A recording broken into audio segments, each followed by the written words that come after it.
Sometimes it might get crazy. Crazy. I'll always be here for you, lady. Baby, I'm just trying to change the game.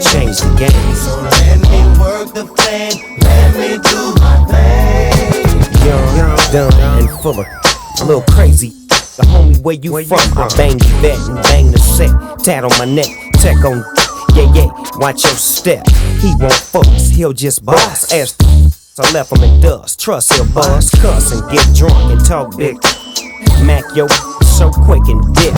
Hop on the site like we used to do. Fly handlebars as all stars is low. Keeping it true 7 days a week. And he living with his mama and I heard she break. With a GHGC 107 bald head named Melvin. He telling cuz how to live and he a felon. He bailing that book selling. You know why? You just a baby boy. You not the real McCoy. I've been running these streets. You out there running the streets. You going crazy. What about your baby? Why you riding with him? Okay. I got a baby up the street and up the baby mama around the corner. One I just screw and the other I make love to. But I'm in and out for I can't stay with one chick. I gotta keep it pimpin', but now some drama and I ain't with it.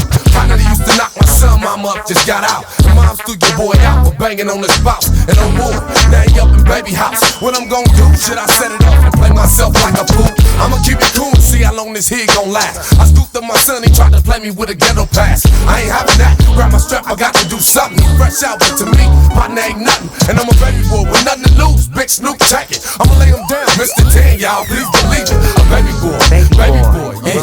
I'm a baby boy. Gang, so. I know sometimes it might get a little crazy. Always I'm not going nowhere from you, babe. I'm just trying to change the game. So let me work the thing. Let me do my thing. Why every time I come and see you, you're telling me what I can and can't do.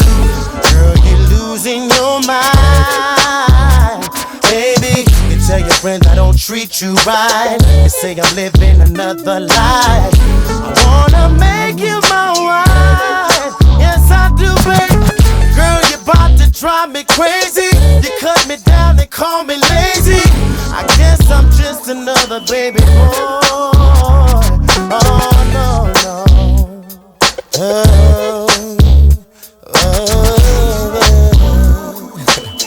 Where we go from here, baby? You just a baby boy. You not the real McCoy. I've been running these streets. Where you go? You going crazy. What about your baby? Why you riding with him? Do the damn thing, yeah. Do the damn thing, yeah. You just Big Snoop Dogg, Mr. 10, Tyrese, baby boy. All you OGs got a little baby boy. Wanna give a shout out to my baby boy, Lil Snoop Dogg. Yeah, keeping it gangsta.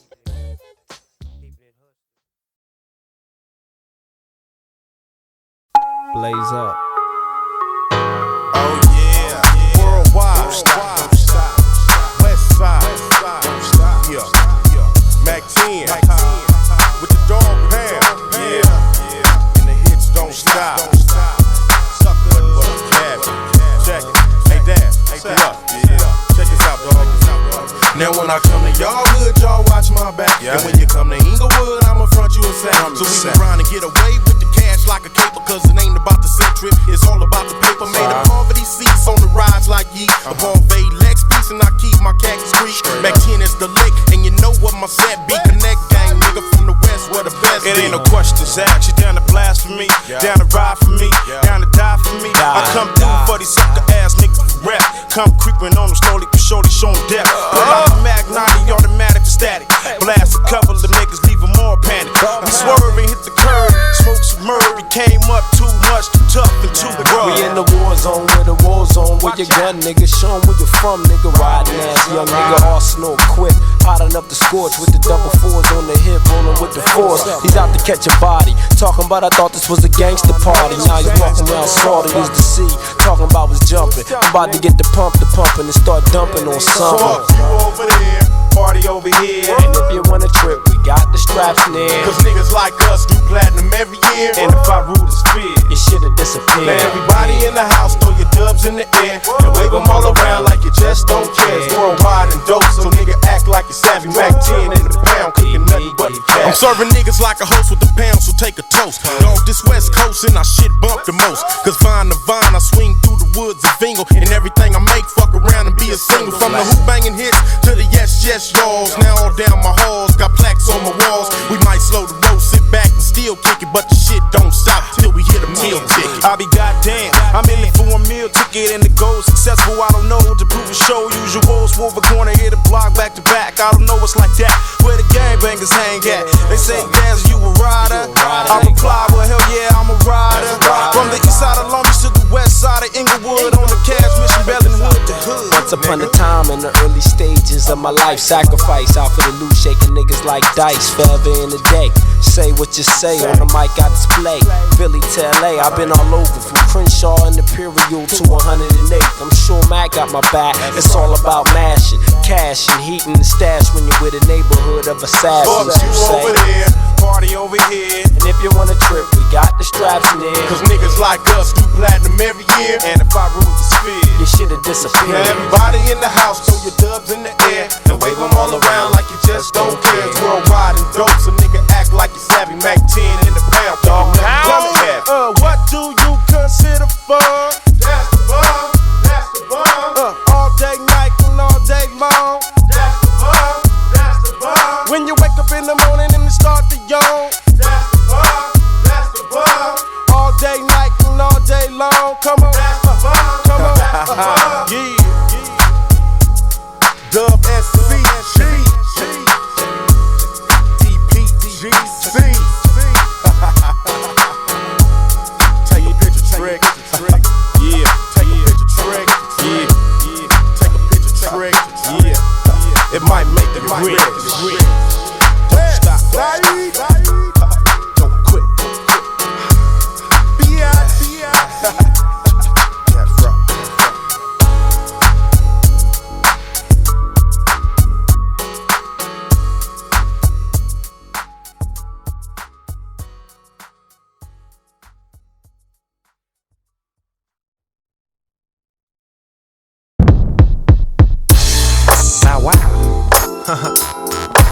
What's up, cat? Damn. Yeah. Some motherfucking doghouse battle cat collaboration right here. You know this motherfucker bang got to be straight West Coast style. Peep the script. I bang with the gang that don't need no intro. We run from East Long Beach to West South Central. Credentials to kick flows and rip shows. Dip foes and pimp hoes while the endo blow. You know that West Coast low mentality, focused on reality, but living in a whole nother galaxy. We keep it straight hard, go guard the spot. Bang and snatch chains in the parking lot.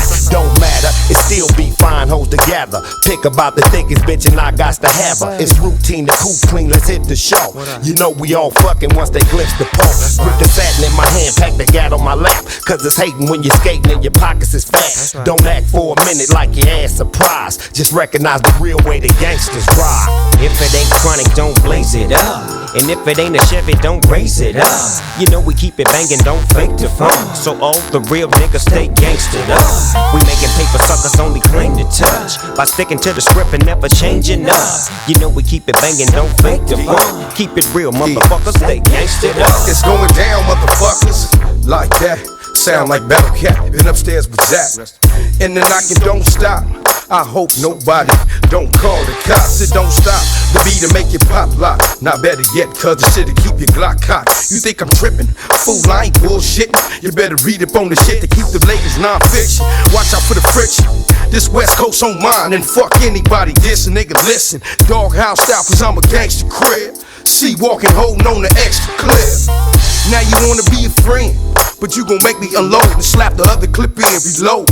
You wanna go toe to toe, set my pistol down on the ground, on the pound, nigga, hell no.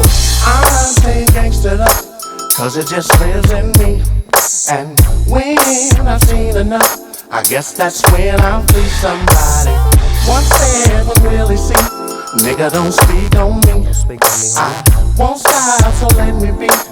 We all from the street, somebody. I'm a Long Beach east side, mad ass lunatic, gang bang, slap a bitch nigga out to get a grip. On the grind, getting mine, ask the homies on the 920. You know, we still on niggas who talk bitch shit. Real niggas feel this, let's get rich under the sun with the young 2-1s, TLCs, and all the DPGs. Down for whatever, whoever wanna see me now. You looking like me, I guess you wanna be me now. It take a whole lot to be Snoop Eagle Dub. You gotta put it down and always stay G'd up. All-star shoes with the G apparel. If I fall in the club, I might bust a pair of Stacey Adams. You never catch me looking R&B. I might be in a 3-piece suit looking way OG. Blazing the ounce with the homie Cat, a rough dog, cause I love putting hustlers on the map. I keep it gangster for show though, low, and always got the motherfucking dodo smoke. For all my lokes and kin folks, this is for y'all. Let me hit something, dawg. Beware my click. We hopping and dropping, nothing but the gangster shit. If it ain't chronic, don't blaze it up. And if it ain't a Chevy, don't raise it up. You know we keep it banging, don't fade the fun. For all my real niggas, stay gangstered up. We making paper suckers only claim to touch. By sticking to the script and never changing up. You know we keep it banging, don't fake the fun. Keep it real, motherfucker, stay gangstered up. Gangsters, gangsters, Doghouse. Something for the 9-5 plus 4 pennies. Doghouse, Trade E, Goldie Low. Yeah, my nigga Battle Cat on the beat. Busters for life. Yeah. What's good with everybody? What's good with everybody, man? Everybody in the chat. You can't spell the West. Everybody that's watching right now. Oh yeah. Oh man. That's how we do it. Do it to him. And we out. See ya. See ya.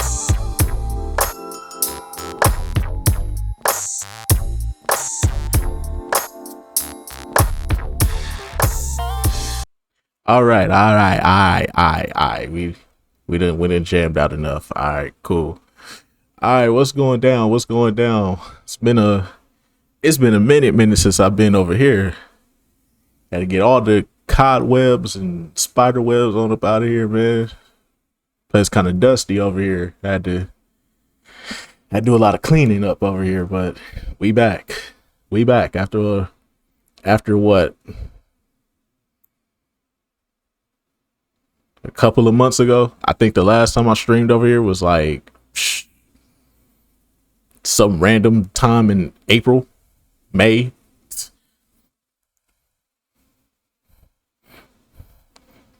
Yeah, it's been a minute since I've been over here. What's good with you, D Wiz? What's good with you? Yeah. We back over here, man. Tell me why I've been gone for so long, but now I got monetized over here. I ain't streamed over here in months, and they gave me monetization. That's crazy. Y'all don't have to sub, but I don't know. I think they probably lowered their qualifications. I think that's what Twitch did. Twitch probably lowered their qualifications, so now I'm in here like booty hair now. So yeah, y'all don't have to sub or nothing like that, but if you want to, I appreciate it. But you don't have to. You ain't gotta give me no money, man. Save your money, man. Save your money, man. We streaming all October, man. All spooky season, man. I got some shit lined up for every stream, bro. Every stream, I got shit lined up. Yeah. I got shit lined up for every stream. I'm gonna probably stream every Thursday or Friday, depending on how I'm feeling. I was gonna live stream yesterday. I didn't wake up till like 10:30 at night. Oh man, that's because I was running errands all yesterday. Have you finished those errands? Are you finished those errands? I had to do errands all fucking day yesterday. But by the time I got home, it was like damn near 1 o'clock. Fell asleep, came back, fell asleep, woke up. It was 10:30. I'm thinking it's 7 o'clock. No, nigga, it is 10:30. The fuck? And as the title states, yes, the title states, yes, it's true. I'm late because of that reason. So don't yeah.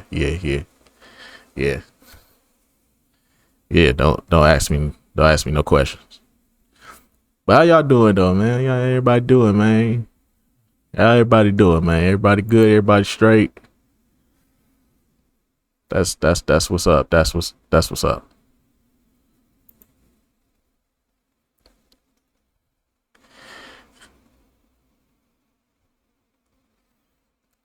God damn, man.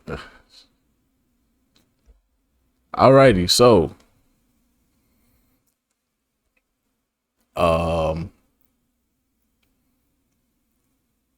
the first time ever,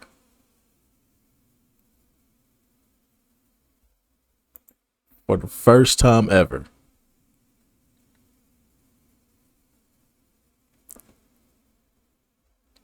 don't know why it's showing my thing down there, but whatever. It's not even supposed to be showing that. The hell? So for the first time ever on stream, we are going to do a Black independent hood film. Now, I'm not going to upload this until next Friday because I don't know if this might get blocked or not. We on Tubi with this one. I'm not on YouTube. I'm not on Maverick Movies, even though they've been pumping out movies a lot as of recently. But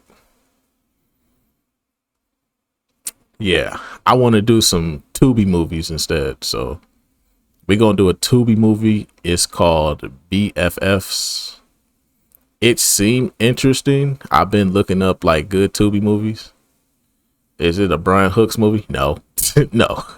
No, this is random niggas that got a camera and started filming shit movie.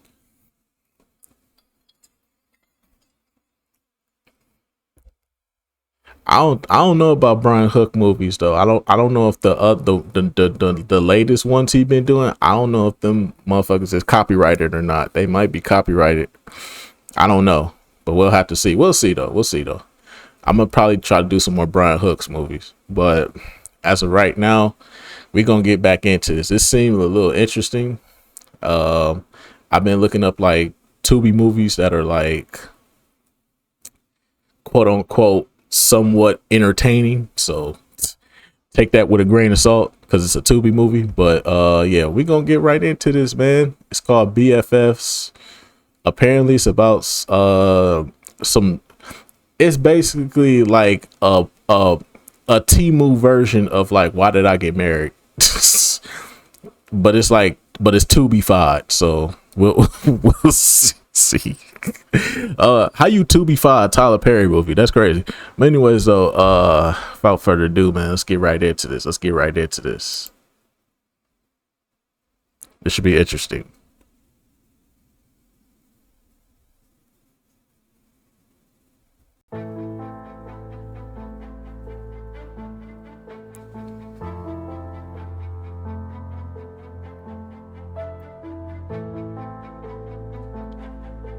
Turn it up a little bit so y'all can hear. Hopefully y'all can hear it. Hopefully it ain't too loud.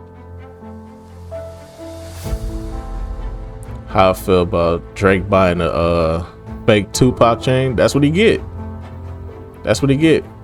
Keep trying to troll and be disrespectful and you ended up playing yourself, dummy. That's what you get. Shit, stop playing with Tupac name like that, bro.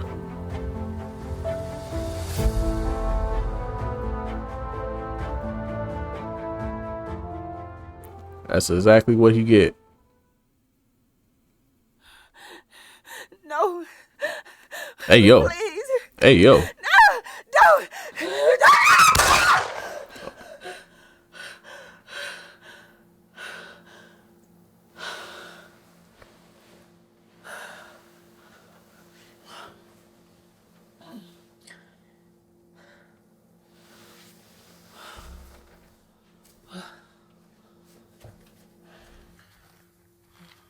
Okay.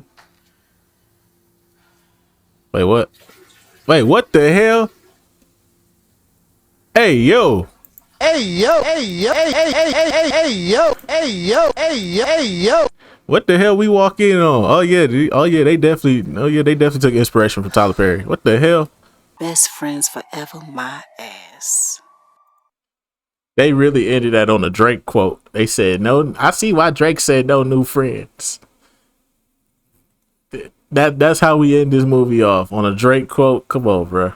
Come on, dog. What are we doing here, bruh? Boy, if you don't get But anyways, though, all right, man. That's woo. Oh man, it feel good to do these black independent hood films again. Hopefully, this shit can go up on YouTube. If not, I'll just do another one. I'll just do another one just in case. I'd record another one just in case, but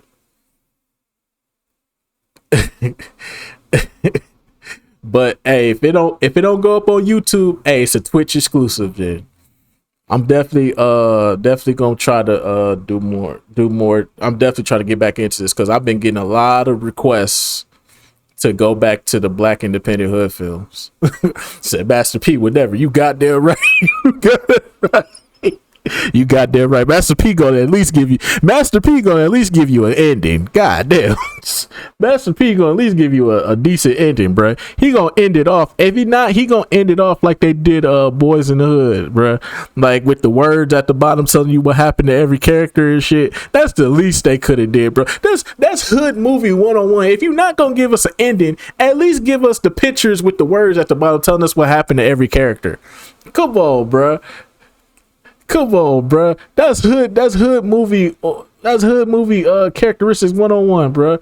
Come on, dog. What are we doing here? What type of fucking ending is that? We ended on fucking statistics about transgenders getting killed and shit. What the fuck?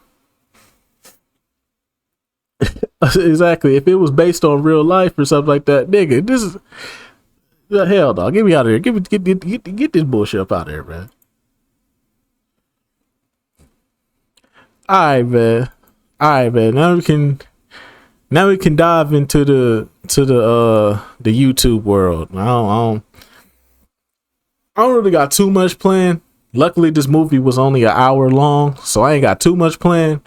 But shit, I don't really have that much in my watch later that I want to do. Shit, if y'all got some suggestions, this be the time right now.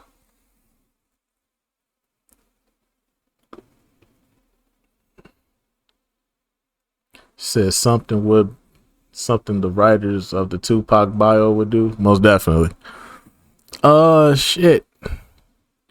I did a lot of the shit that I wanted to do. Okay. I got the Watch Mojo video. Okay. Watch Mojo.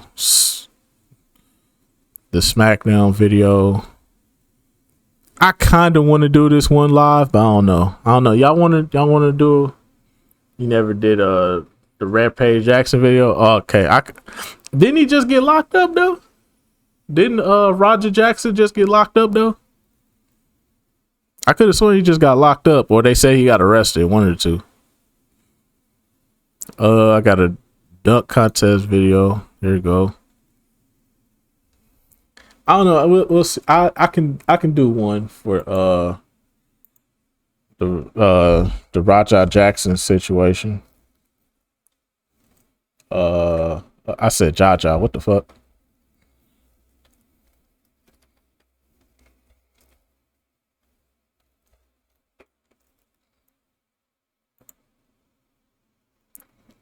Oh yeah, Diddy got them 4 years. Yeah.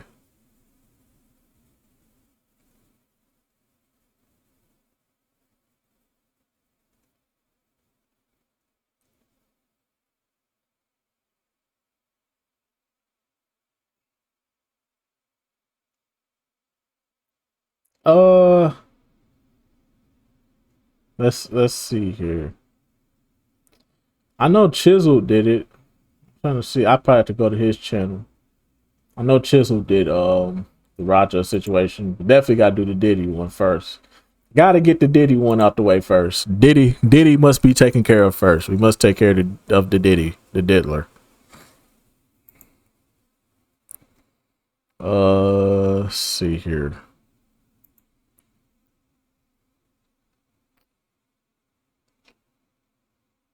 Go to Chisel. No, not Trey. Chisel. God damn it.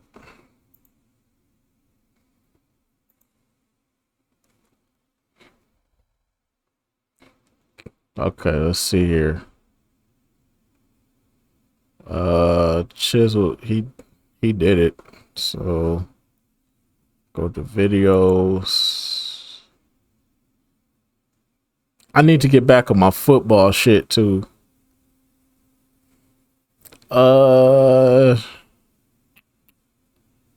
Where's it at?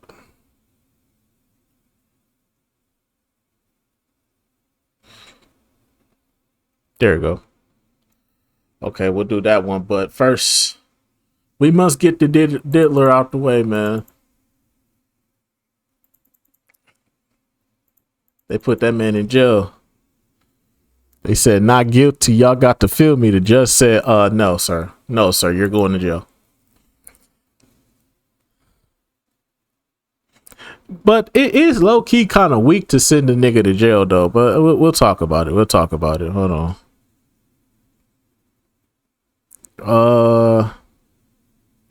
Damn, this how Diddy look in jail? That's crazy. Diddy going through it in jail. Goddamn.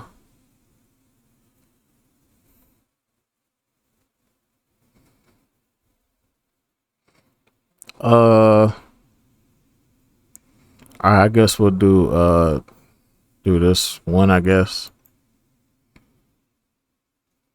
Wait, that's what they expecting. I don't need the expecting. I need the oh, you got it? Oh, that's a Watch Mojo video.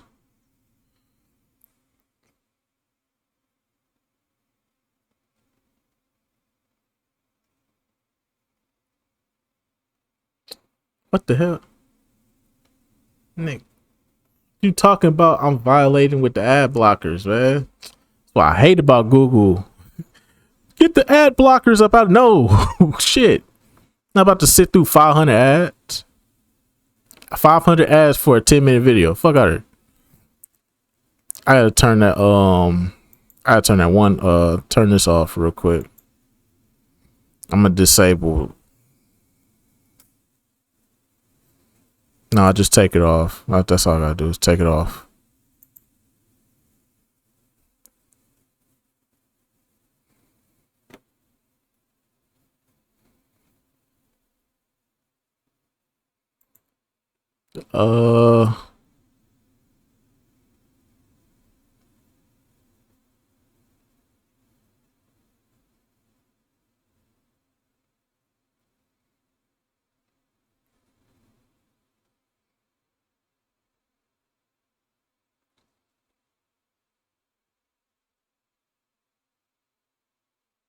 I need a short video though. I don't want no long video. Pause.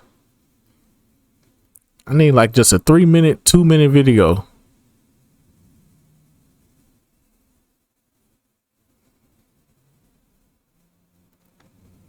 Let me get it.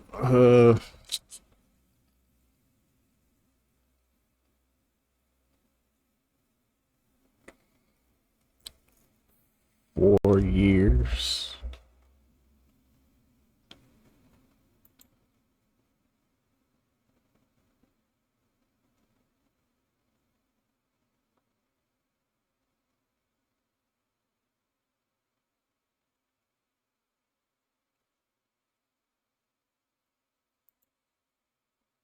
All right, this one to do. This one to do.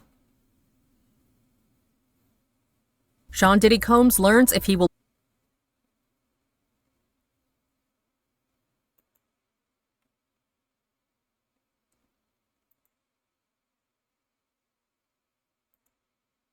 All right, tight shit. All right, y'all ready? I'm ready. I'm ready to get this over with. I'm done with this Diddy shit, man. Speaking of Diddy, here you go. What is that?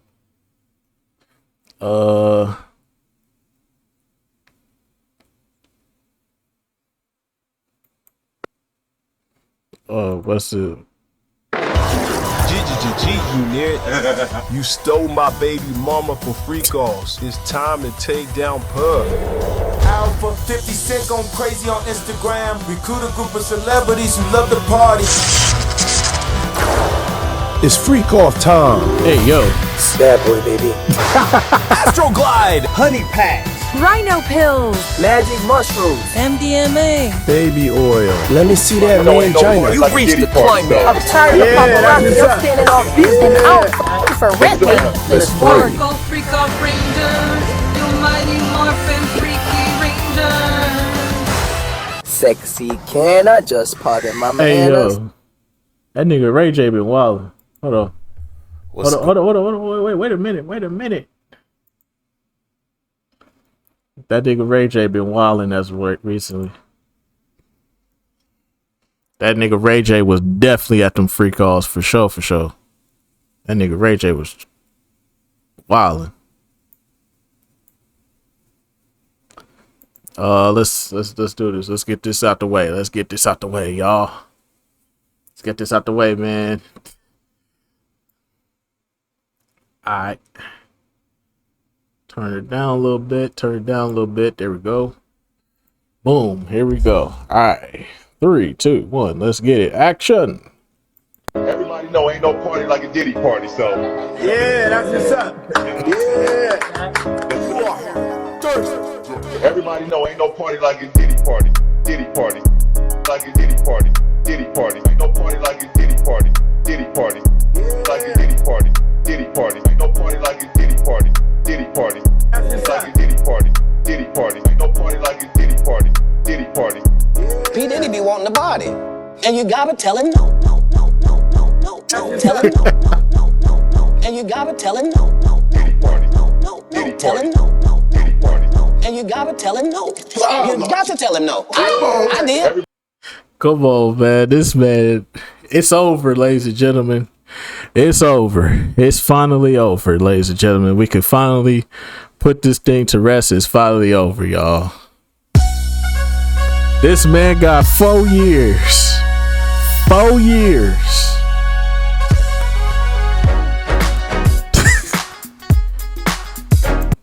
They said not guilty, but they still put his ass in jail. That's crazy. But anyways, though, man, the Diddy saga is over, ladies and gentlemen. It was a fun ride while it lasted. Sadly, Nigga News Network didn't last long enough to Nigga News Network didn't last long enough to get the coverage of this, sadly. Actually, I'm just too lazy to just get the fucking intro and the background and shit. I'm too lazy to just put it all up. So yeah, man. This man got 4 years. 4 years. 4. Count them. 4. Bruh man upstairs 5th floor. Okay, he got the bruh man treatment. Okay, they gave that man 4 years in prison, bro, dog. It's finna be a party up in the prison every night. They finna go crazy, bruh. They finna be slipping baby oil through. That nigga finna go crazy up in that hole, man. I'm telling y'all. Anyways, though, let's get right into this video. Hopefully this don't get blocked.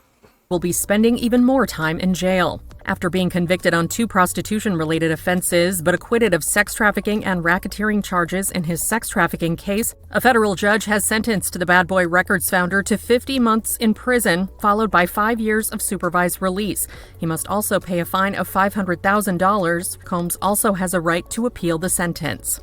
55-year-old Combs had previously pleaded not guilty to all 5 charges, 2 counts of sex trafficking by force, fraud, or coercion, and 2 counts of transportation to engage in prostitution, as well as 1 count of racketeering conspiracy, and had initially faced a possible... That's the one that I don't understand, though. How did he get a racketeering charge and he the only person in the case? You can't file a racketeering charge if he the only person in the case. That never made sense. I knew that was the one right there that wasn't gonna stick. How you gonna say, oh, we're gonna put racketeering charges on one person? I was like, okay, that's some bullshit right there. Some of what they got him with, some of what they were charging him with was kind of like, I'm looking at it from the side like, that don't make no sense, bro. How you gonna put a racketeering charge on one singular person? A racketeering charge is for a gang or an operation, not for a single individual. But I digress though. It's the feds, bro. They do what they want. Maximum sentence of life in prison. During the 7-week-long trial that took place earlier this year, prosecutors argued Combs had coerced women to take part in freak-offs, which were drug-fueled sexual performances with sex workers. The defense countered that such encounters were consensual. One of the alleged victims was his ex-girlfriend Cassie Ventura, who dated Combs on and off between 2007 and 2018 and served as one of the prosecution's key witnesses. During her testimony, the singer shared how Combs alleged the shit that she said in that fucking courtroom was crazy. Ain't no fucking way. If I was her husband, I'd be looking at her like, you a freak ass. You a freak ass. Ain't no fucking way, bro. I couldn't do it. I couldn't do it. I'm sorry. I feel sorry for Cassie, but at the same time, bitch, the shit you was doing, hell nah. You's a freaky ass nigga. Fuck you mean? Get your freaky ass on. You know you freaky. On my dead grandma, and you can see me about it. Don't come over here with this, that freaky ass, sick ass shit, your little freaky ass. Freaky bitch. I'm sorry, but Cassie was wilding. allegedly controlled all aspects of her life, including instructing her to take part in hundreds of freak-offs. In total, prosecutors called 34 witnesses to the stand, including some of Combs' former employees, male escorts, federal agents, and a former girlfriend who testified under the pseudonym Jane. Jane, who dated the music mogul for 3 years until 2024, testified about the nature of her experience with Combs over the course of 6 days, alleging that their dynamic made it difficult for her to end their relationship. Before the court date, he penned a letter to the judge in his case in which he addressed surveillance footage from 2016 that showed him assaulting Cassie in a hotel hallway. The rapper wrote in a letter to Judge Subramanian, obtained by NBC News October 2nd, "The scene and images of me assaulting Cassie play over and over in my head daily. I literally lost my mind. I was dead wrong for putting my hands on the woman that I loved. I'm sorry for that and always will be." Earlier this week, Judge Subramanian, who presided over Combs' trial, denied a request by the rapper's defense team for an acquittal and a new trial. Yeah. But he could still appeal. So there's that. But I don't know. I think they're going to let it stick, bro. To be honest with you, bro, he kind of need this time off, bro. Bro, at the moment he goes back outside, you already know what time it is. Everybody know ain't no party like a Diddy party, so. Yeah, that's what's up. Yeah. That's Bro, he need this time away. He really needs a sense of rehabilitation. Cause the shit you was doing, bro, this man was letting niggas fuck Cassie and then let them bust on her, and then he would he would take the shit and rub it on his nipples, bro. Like, what are you doing, bro? Like, you freaky ass nigga, bro. Nah, bro, Diddy, you need time off just for that alone. That shit right there was wild, bro. You taking niggas nut and rubbing it on your nipples is crazy work, bro. Nah, bro, you need that time to yourself, brother. Ain't no way, bro. Hey, boy, ain't no fucking way, boy. Boy, ain't no way, boy. Boy, ain't no way, boy. Bruh. You said Fonzworth Billy ain't testified. Nah, they couldn't find that nigga. Nah. You probably can't find that nigga. They probably had his ass on lock. Diddy probably had his ass on lock. That's like, don't say nothing, Playboy. Don't say nothing. You shut your ass up. You stay right there, Playboy. I got 50 million for you, Playboy. Just shut up and sit still. You'll get your money. Fonzworth Billy ain't say shit. He was like, I don't know what y'all talking about. He's like, you don't want to do an interview about Diddy? You don't know anything? No, nothing. I ain't seen nothing. I ain't heard nothing. I'm straight. Yeah, Playboy. You do that, Playboy. Yeah. But nah, this nigga definitely deserved it. He need it. Hopefully, it rehabilitates this man. I doubt it, but he needs it, bro. He needs a fresh restart at life, bro, because the shit you doing, bro, you hell no. Hell no. This nigga was wild, boy. This a wild ass boy right here. But nah, man. Shit. The Diddy saga is officially over, ladies and gentlemen. We can wrap it up. We can wrap it up, ladies and gentlemen. The Diddy saga is over. He's in jail. He gonna do his 4 years. He gonna get out, and hopefully he in a better place mentally than where he currently is. So there's that. So yeah. Oh, he definitely gonna tell his side of the story immediately. They gonna pay him too. They gonna pay him handsomely too to tell his side of the story. Absolutely.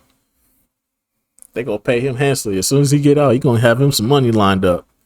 He gonna have interviews lined up. He gonna have money, all type of shit.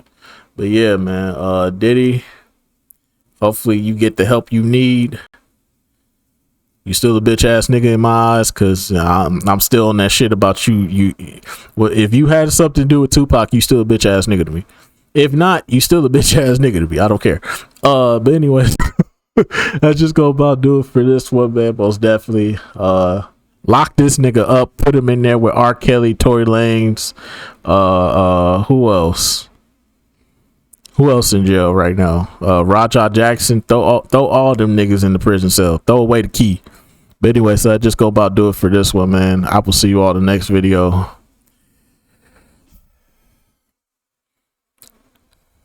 Ain't gonna be no more Diddy parties, man. Goddamn. I know Johnson & Johnson. You know who's suffering the most from this? Johnson & Johnson. I know they stocks going down, boy. They Johnson & Johnson stocks going down, boy. They said, God, they Johnson & Johnson's heard that result. They said, ain't no way, bro. They was like, no.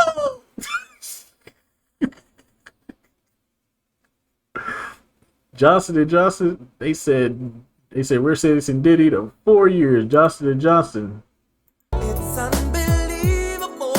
It's unbelievable. It's unbelievable. It's unbelievable.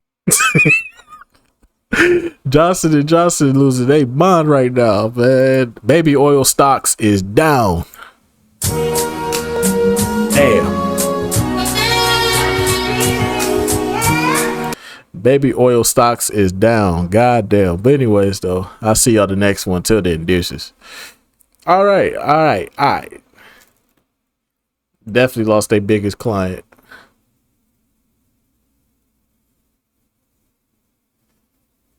Yo, this man 50 Cent really is the ultimate troller. This man just made a Freak Off Matters, which is pretty much using the Family Matters intro. It's a rare condition this day and age to demand a freak off with so much rage. But strangers addiction, hey, yo, that's wild. You'll ever find. Some people say that he's losing his mind. God damn. Well, then there must be some magic juice inside the one show. Cause all I see is a H50 still bad. Man, they're busting over everything. Hey, yo. Hey, yo. It's the biggest break of the century.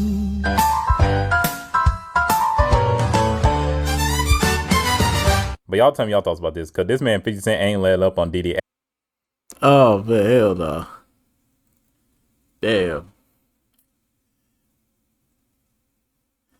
Damn, that's crazy. That's crazy. Let's see here. We still got the SmackDown, got the Raja. What's his nickname then? Okay, we got that. Do this one next. Or we can do the SmackDown. I kind of want to do the SmackDown one Back next. at the turn of the millennium, wrestling was on fire to such. Hey, shout out to Wrestling with Andy, though. He been dropping pure heat, bro. This dude, Wrestling with Andy, he be dropping heat, bro. Shout out to him, bro, because he be dropping like pure heat with the wrestling content, bro. I'm definitely going to have to tap in with his channel a lot more when it comes to the wrestling content. All right, let's do this one first. The entire history of SmackDown. This should be interesting. Let's get right into this one. Alrighty, yo, what is going on, everybody? It's your boy, Mr. DDG94 here, back with another reaction video. Today we finna react to the entire history of SmackDown.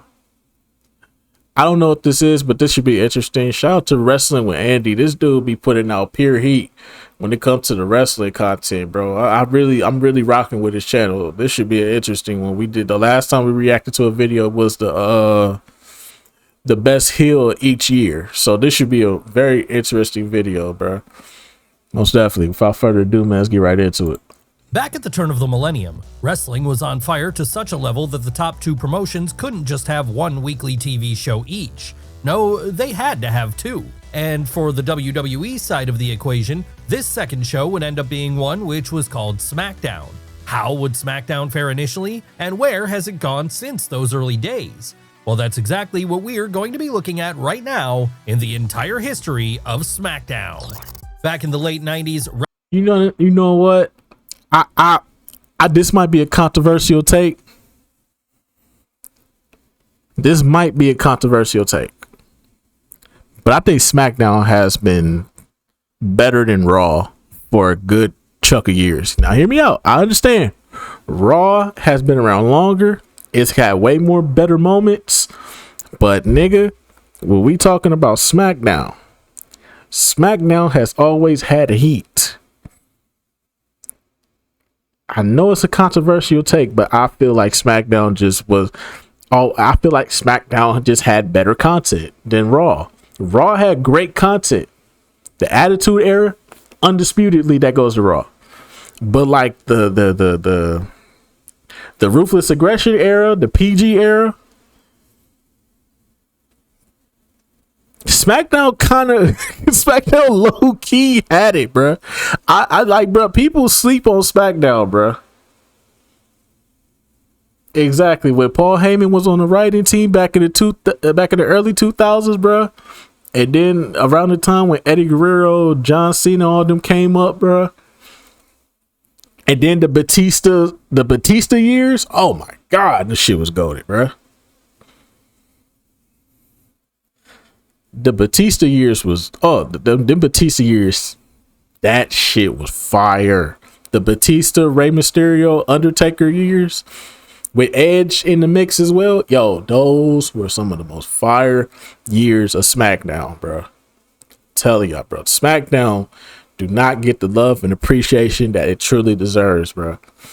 I'm telling y'all, dog, SmackDown has low key always been low key, in my personal opinion, has been the better show. Starting from the Ruthless Aggression era to the PG era to the Roman Reigns era. Like right now, SmackDown ass. Like let's be real. Well, wrestling across the board is ass right now. But SmackDown though, SmackDown just always came with the heat, bro. It's always been the most underrated show, bro, in my personal opinion. But anyway, so back to the video. Wrestling reached mainstream levels of success it had never achieved before, not even during the 80s when Hulk Hogan was at his peak. And with there being two powerhouses during this period in WWF and WCW, it was inevitable that both were going to start expanding to even greater degrees before long. Who would do this first? Well, it would be World Championship Wrestling, who first introduced their secondary show, Thunder, in January of 1998, a show which met with much success for the company during those early days at least. So, not wanting to waste any more time encountering, Vince McMahon would work with the UPN network to bring his own B show to life in April of 1999, when they introduced the world to their newest creation, SmackDown. Of course, during that initial episode, it wasn't a guarantee that SmackDown was going to become a weekly show. No, this was very much considered a pilot, with there being a possibility of more if it happened to be a success. Luckily then, the show was a success, with the big takeaway storyline-wise from that debut being the formation of the Corporate Ministry, the most unholy corporate merger of all time. That said, it wasn't just the antics of The Undertaker, Shane McMahon, and other heels which made this one worth watching. No, the real star of the show on that night was the man SmackDown had been named after. That's right, so white hot was The Rock come the spring of 1999, one of his catchphrases would be used as the name for this event. It would be like if WWE introduced a new show today and called it Ula Fala. And when SmackDown was commissioned as a full-time weekly series soon thereafter and began airing as such a few months later in August, this would be the name which would remain associated with it. Obviously then, Dwayne Johnson would be all over those early shows. But he wasn't all there was, as looking to establish this as more than just a B show, WWF would throw all their stars on those initial episodes of the Blue Brand. We're talking about people like Mick Foley, Triple H, Chris Jericho, and of course Stone Cold Steve Austin here.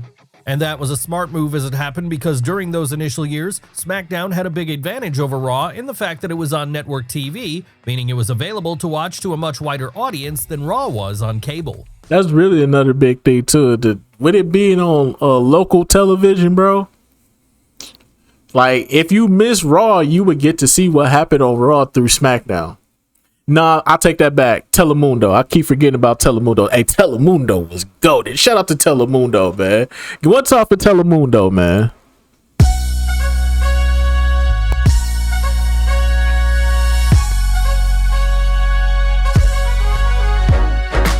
Shout out to Telemundo, man, for giving us Monday Night Raw.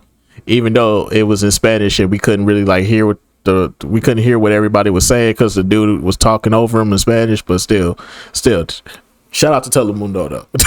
Shout out to Telemundo. They came through with the clutch when you miss Raw. Hell yeah. Yes, UPN and USA had a big difference in reach. So this meant, in theory, more people would be watching the Blue Brand every week than they would the Red one. As you would imagine then, there were a lot of things which happened on Thursday nights at this point, things such as Vince McMahon infamously winning the WWF title from Triple H that September, or perhaps the only buried alive match ever given away on weekly TV. Really, it was more of an extension of what was happening on Monday nights rather than a separate show, and that helped to make it just as much see as Raw. That said, it wasn't like SmackDown didn't have some struggles during those early days. After all, mere months after it debuted and was still trying to establish itself, the top star in the company, Steve Austin, would have to take a year out of the ring to go get neck surgery. Thankfully though, while this could have been a complete disaster, the roster was so strong back then that his absence was barely felt. And that was still true as 2000 rolled around and the work rate half of the Attitude Era began, with the introduction of people like Kurt Angle, Chris Benoit, Eddie Guerrero, Dean Malenko, and more. Hell, when the true MVPs of the first era of SmackDown was The Rock, Kurt Angle, Eddie Guerrero, Chris Benoit. Them was like the four main like MVPs. You could throw Undertaker and Kane in there if you want to, but I personally feel like it was those four for the first like iteration of SmackDown. Like for its first like couple of years, them was like the four MVPs of SmackDown. Radicals made their shocking jump from WCW in January of 2000, it would be on SmackDown, not Raw, in which they had their debut matches with WWF, a sign of just how much weight Vince McMahon was putting behind this secondary show.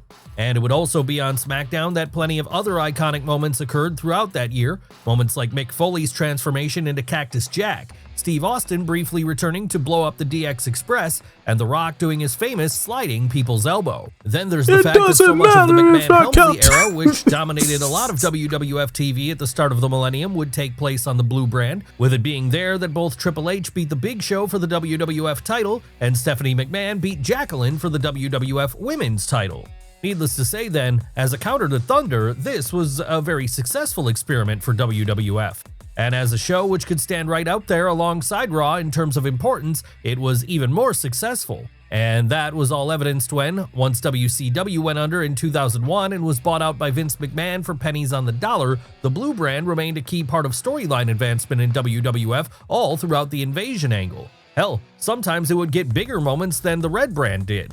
After all, how can we forget about the segment prior to Invasion in which the old Stone Cold returned? That all happened on SmackDown, as did the famous supermarket brawl between Steve Austin and Booker T. And as if that wasn't enough, it would be SmackDown which hosted the first live sports broadcast held in America after the events of 9/11, with this episode seeing the entire roster come out and stand together, heel and babyface alike, as they helped the nation to heal with 2 hours of entertainment. Sure, the fact this happened on the Blue Brand rather than the Red one was more circumstantial than anything, but it certainly helped to add to the idea that what was taking place on Thursday nights was far more than just shoulder programming like Sunday Night Heat or Shotgun Saturday Night had been before it. But for all the early success SmackDown was having, it wasn't immune to having the format thrown out and things reworked in an all-new way, as come early 2002 there would be a big change in the air. The brand split.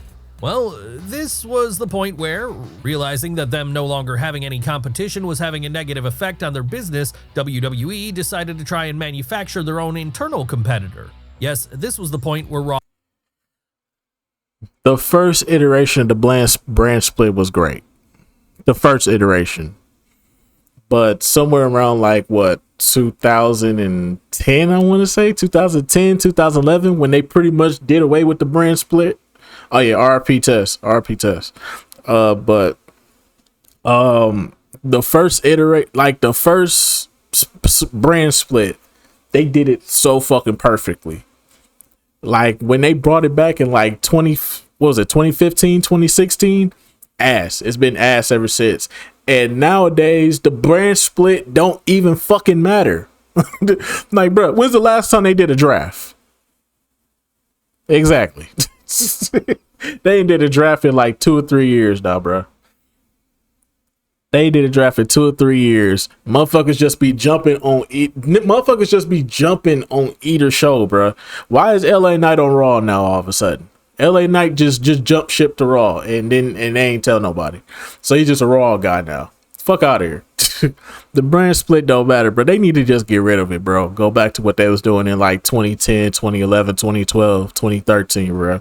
When it was just Super Show, Raw Super Show, SmackDown Super Show. Just turn them back into the Super Shows, man. And SmackDown were split up and were given 2 separate rosters, with the idea here being that going forward, each show would have a unique writing team and would be fighting for supremacy over the other in the weekly ratings, just as Raw and Nitro had once been doing the same. Obviously then, this lit a fire under those who were in charge of the blue brand, namely Paul Heyman and Stephanie McMahon, to succeed at a higher level than the red brand. And it led to what many people consider to this day to be the golden era of SmackDown. What made this era so special? Well, while Raw was being crushed under the boot of Triple H's reign of terror, all while it was simultaneously trying to live off of the fumes of the Attitude Era with infamous moments like the HLA segment or the Katie Vick angle, the blue brand was going in a different direction altogether. Sure, it wasn't like there were none of the goofier moments to be found on SmackDown at all. No, segments like Billy and Chuck's wedding or the Tori Wilson, Dawn Marie, Al Wilson love triangle certainly had plenty of that.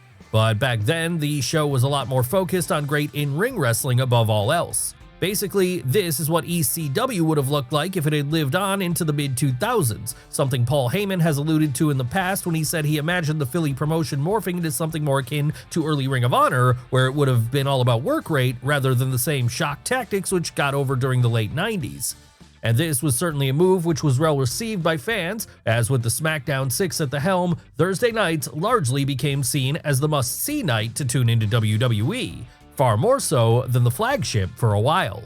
Who were the SmackDown 6? Well, they'd be made up of Kurt Angle, Chris Benoit, Edge, Rey Mysterio, Eddie Guerrero, and Chavo Guerrero, a sextet of the best workers in the world back at that point in time. So as you would expect then, no matter which combination any of these 6 were put in over the next couple of years, whether it be trios, tag, triple threat, or singles action, I don't know too much about Chavo, bro.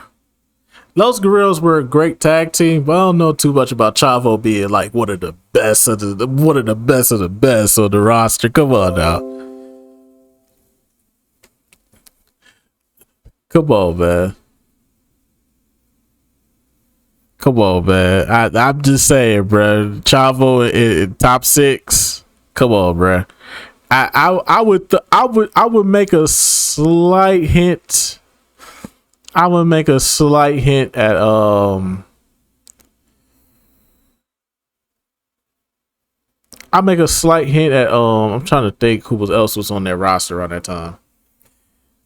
Yeah, Eddie really did carry, but I mean Chavo had his moments here and there, but like the top 6 though of the I don't think so, bro. I think we can give a slight nod.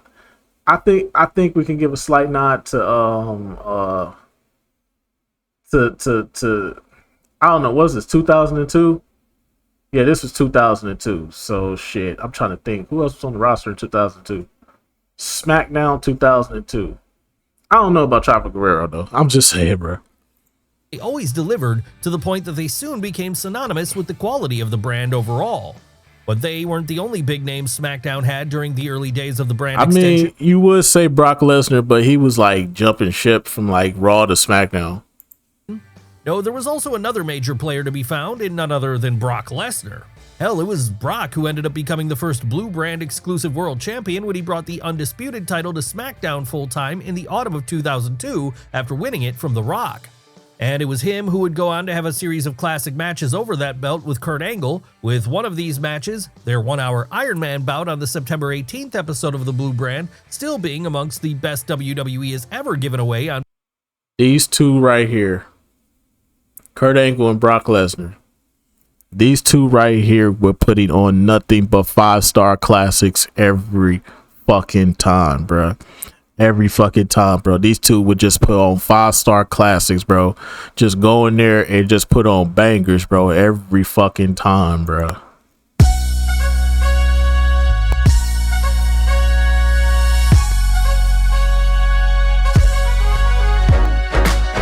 On a random Thursday. A random Thursday in February, bro. A random Thursday in February. You would get some heat from these two, bro. Just, bro, absolutely, bro. Bro, I'm telling y'all, bro. SmackDown had that heat, bro. I'm telling y'all, bro. If you just had to be there to understand, SmackDown had that heat. If y'all wasn't there, you missed out, bro. These two would put on 5-star classics in the middle of fucking March on a random Thursday on March, bro. Network television, March. Nothing's going on. No storylines, no amazing storylines, no nothing. Just put them two in the ring. They're gonna give you a classic, bro, for no reason. free TV, even to this day. But that wasn't the only great SmackDown moment Lesnar was involved in during those early days. No, there was also the time he and The Big Show quite literally destroyed the ring during a famous segment which caused... Okay, this was a fire-ass moment. I can't even deny that. My hatred for The Big Show, even though I have a lot of hatred in my heart for The Big Show, even though I had a lot of hate for Big Show around this time, I ain't gonna lie, this was a fire-ass moment. That's all you get. That's all you get. You don't get the full experience. Nah, I'm no Big Show. You don't get the full experience. But yeah, man, it was alright though. It was alright. This was probably Big Show's best moments, I say. But anything else after this, bruh, fuck Big Show. Their match to end early, a segment which still gets regularly replayed in retrospectives to this day. And then there was the feud he had with the other great mainstay of the Blue Brand during this era, the dead man himself, The Undertaker. That's right, so synonymous with SmackDown would Mark Calaway become here, so much a part of its DNA would he transform into, it became a full-blown meme after a while that whenever general manager Teddy Long wasn't putting people in tag team matches, playa, he was having them go one-on-one with The Undertaker. That said, for as big as the Phenom was during the early to mid-2000s, he wasn't quite as beloved as Eddie Guerrero was. No, after coming back from the absolute brink of addiction, then beating the Beast for the WWE title at No Way Out in February of 2004, Eddie would return to his home of the Blue Brand as a conquering hero and a true bastion of everything which was making that brand so special. Not just the level of in-ring skill its performers had, but also the personality they exuded. Basically, what we're saying here is that it was almost universally agreed during this early to mid-2000s run that SmackDown was the best thing WWE had to offer. But for as great as it was, more changes were coming soon anyway. And the reason for that was because a whole new generation was about to rise to the top, something which would become evident on the night where a young performer named John Cena made his debut on the Blue Brand to challenge Kurt Angle. Fast forward to a couple of years after that, and Cena would be en route to becoming the biggest star in the entire industry, something he was doing by rising up the ranks of SmackDown as United States Champion and fending off the challenges of people like Carlito. Sure, once he actually won the WWE title from JBL at WrestleMania 21, he'd be moved over to Raw not long thereafter. But it kind of hurt to see John Cena have to jump ship, bro. It kind of hurt because you kind of like, it was kind of like we saw the growth and evolution of John Cena. But when he went over to Raw, it kind of hurt a little bit because it's like, I don't really want to watch Raw. Like, nigga, I'm gonna be real with you. I wasn't really watching Raw like that. Raw didn't really have that much going on for it, except for the Edge and Matt Hardy situation. That was a good thing. The Batista turning on Triple H thing, that was very interesting. But like when they moved him over to Raw, it was like you moving him over somewhere that's kind of like a dead island right now. That's how I felt at the time. I was like, you moving the top guy over to a dead island right now. Like John Cena is hot right now. You really want to move him over to a dead island when he still got so much, like he has so much potential over on SmackDown alone. You got Undertaker, you got Booker T, you got Rey Mysterio, you got goddamn Kurt Angle in the process, but then they moved Kurt Angle to Raw with him, so we got that. So, but still though, it was a lot of potential on Raw for Cena after JBL, but the fact that they moved him, it kind of hurt a little bit, and I think that's what kind of like hurt his rise a little bit, because he had to go over there with the more technically sound wrestlers versus the more entertaining wrestlers. Because I think on Raw you had to put on technical bangers on Raw, and then on SmackDown you had all the entertainers. But yeah, I don't know. I feel like it kind of hurt, but like I said, that Batista era was fire though. It wasn't like the Blue Brand didn't get a pretty decent make good here, as in exchange they got the World Heavyweight Champion Batista. And this then would formally start the whole new era of SmackDown, one in which both Batista and Edge would serve as its top acts, as by that point, the Rated R Superstar had also struck gold with his new cocky heel gimmick. Hell, each of these men would largely remain a part of Thursday nights all the way up until their respective exits in 2010 and 2011. That said, even with their star power leading the charge, it didn't take long for it to become apparent that this was the point the Blue Brand was truly slipping into Beast Show territory for the first time. Something which should have been evident as soon as the new franchise player was moved off of that show and over to the flagship almost as soon as he won the Big Boy belt. Come on now, the fact that SmackDown got the World Heavyweight title instead of the WWE title was, in hindsight, a sign of how it was slipping in importance as a brand here, because while both belts were, in theory, on the same level, everyone knew that the real world champion was the one over on Raw, as that was the one with the lineage going all the way back to George Hackenschmidt. It didn't matter if Booker T managed to have a great run with it as King Booker. It didn't matter if The Undertaker made it his own for a while. The World Heavyweight title was by then less a true top prize and more what the Intercontinental title had been back in the 80s, a high-level secondary piece of hardware. How would SmackDown try to get some of its momentum back now that this had firmly established them as the B brand?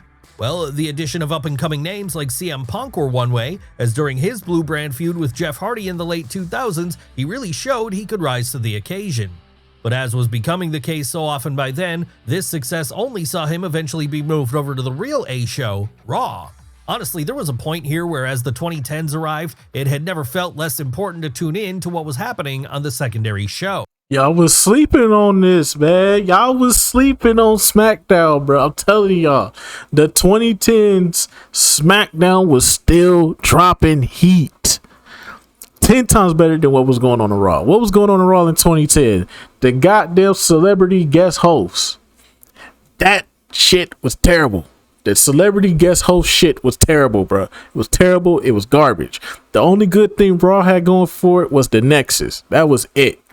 It was just the Nexus, John Cena, and Randy Orton. That was it. SmackDown had characters, had heat. Bro, y'all was sleeping on SmackDown, bro. SmackDown had some great work going on over on their side, bro. People just sleeping on it. I'm telling you. And that wasn't helped by the fact that network changes and, as a result, changes in the night in which the show aired frequently threw schedules into upheaval. Then, as if that weren't bad enough, SmackDown wrestlers starting to appear on Raw full-time basically turned the Blue Brand into little more than a recap show for what had been happening the prior Monday. Honestly, if the SmackDown 6 era had been the high point of the brand, then this was undoubtedly the low point, and the point where the show could have been canceled altogether, and no one would have really batted an eye as the anonymous Raw GM watch it on a regular basis anymore. Bro, Cody Rhodes. Hold on, go back for me real quick. batted an eye as so few were bothering to even. Bro, Cody Rhodes dashing character, the undashing character, whichever version you prefer. The one when he had the mask, the one when he didn't have the mask, bro. Cody Rhodes was him on SmackDown over here, bro. Y'all don't understand. Cody Rhodes was putting on bangers out here. I was so disappointed that they didn't pull the trigger on him immediately, because he was showing signs of superstar potential back then. That's how you know people was sleeping, bro. I knew about Cody Rhodes' potential because of SmackDown. People didn't understand about that. Now everybody a Cody Rhodes fan. Now everybody going, whoa, okay, cool. I was supporting Cody Rhodes back then. Y'all wasn't watching, bro. I'm telling y'all, Cody Rhodes was putting on 5-star matches on a nightly basis, bro. Off over there, bro. His dashing character, undashing character, he was putting in work, bro. Great character work, great ring work. Y'all was not watching, man. Even watch it on a regular basis anymore. Again, though, this is not to say there was no reason to watch SmackDown at all during those dark days. No, whenever it was on the air, there were still glimmers of the old greatness it had, something which was evidenced in the run people like Jeff Hardy, Rey Mysterio, and Chris Jericho had as World Heavyweight Champion, or the latter days of The Undertaker's full-time schedule. I probably said the only mishap SmackDown had was when they made Jack Swagger World Heavyweight Champion. Okay, the Jack Swagger little era that they had over there, that shit was ass. I ain't gonna lie. That was a bad moment for SmackDown, bro. That's when both shows was bad. When they made Jack Swagger, throw that shit in the trash, bro. Hear me and hear me good, nigga. I'm here to double down. That shit is a 2-pack of ass. The fuck are you talking about? That shit stinks. The shit stinks. Trash. The Jack Swagger, the mini Jack Swagger era was garbage, bro. That shit was ass. That's when SmackDown was kind of ass for a while, but then they picked it back up. Absolutely, Jack Swagger ruined the fuck out of that, and then he had the audacity to complain and talk about John Cena didn't want to choose me. It's a reason why, bro. It's a reason why. Bro. I'm so sick and tired of people doing that to John Cena. John Cena didn't give me a chance. Looking at your career, it's a reason why, bro. Come on, dog. It's a reason why, bro. John Cena done put some people over that you wouldn't think he put over. He put over Sheamus in a table match. I really want y'all to think about that. He put Sheamus over in a table match. He let CM Punk run off with the WWE World Heavyweight Championship during Money in the Bank. Don't tell me that Cena not letting people go over, bro.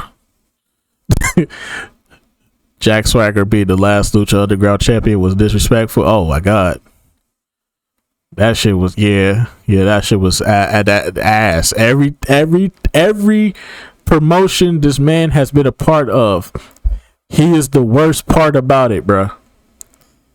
Jack Swagger has been ass everywhere he has went, bruh. Throw Jack Swagger in the trash where he belongs. Try. Nobody cares that John Cena didn't want to put you over the night after WrestleMania, bro. You did not deserve that, bro. You didn't deserve it. We still needed more Batista and John Cena. We didn't need a Jack Swagger feud. Fuck out of here. Then, of course, there was the initial rise of Daniel Bryan with the big gold belt in 2011, or the Christian and Randy Orton feud that same year.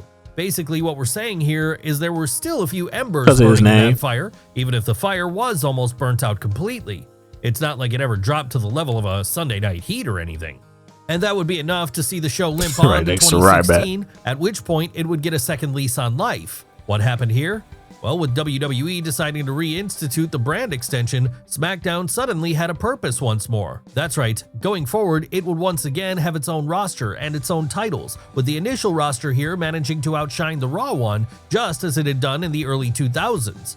But then how could it not when it included people like Dean Ambrose, AJ Styles, John Cena, and Becky Lynch, just to name a few. Yes, it certainly helped the Blue brand here that upon being moved over to Friday... Don't forget.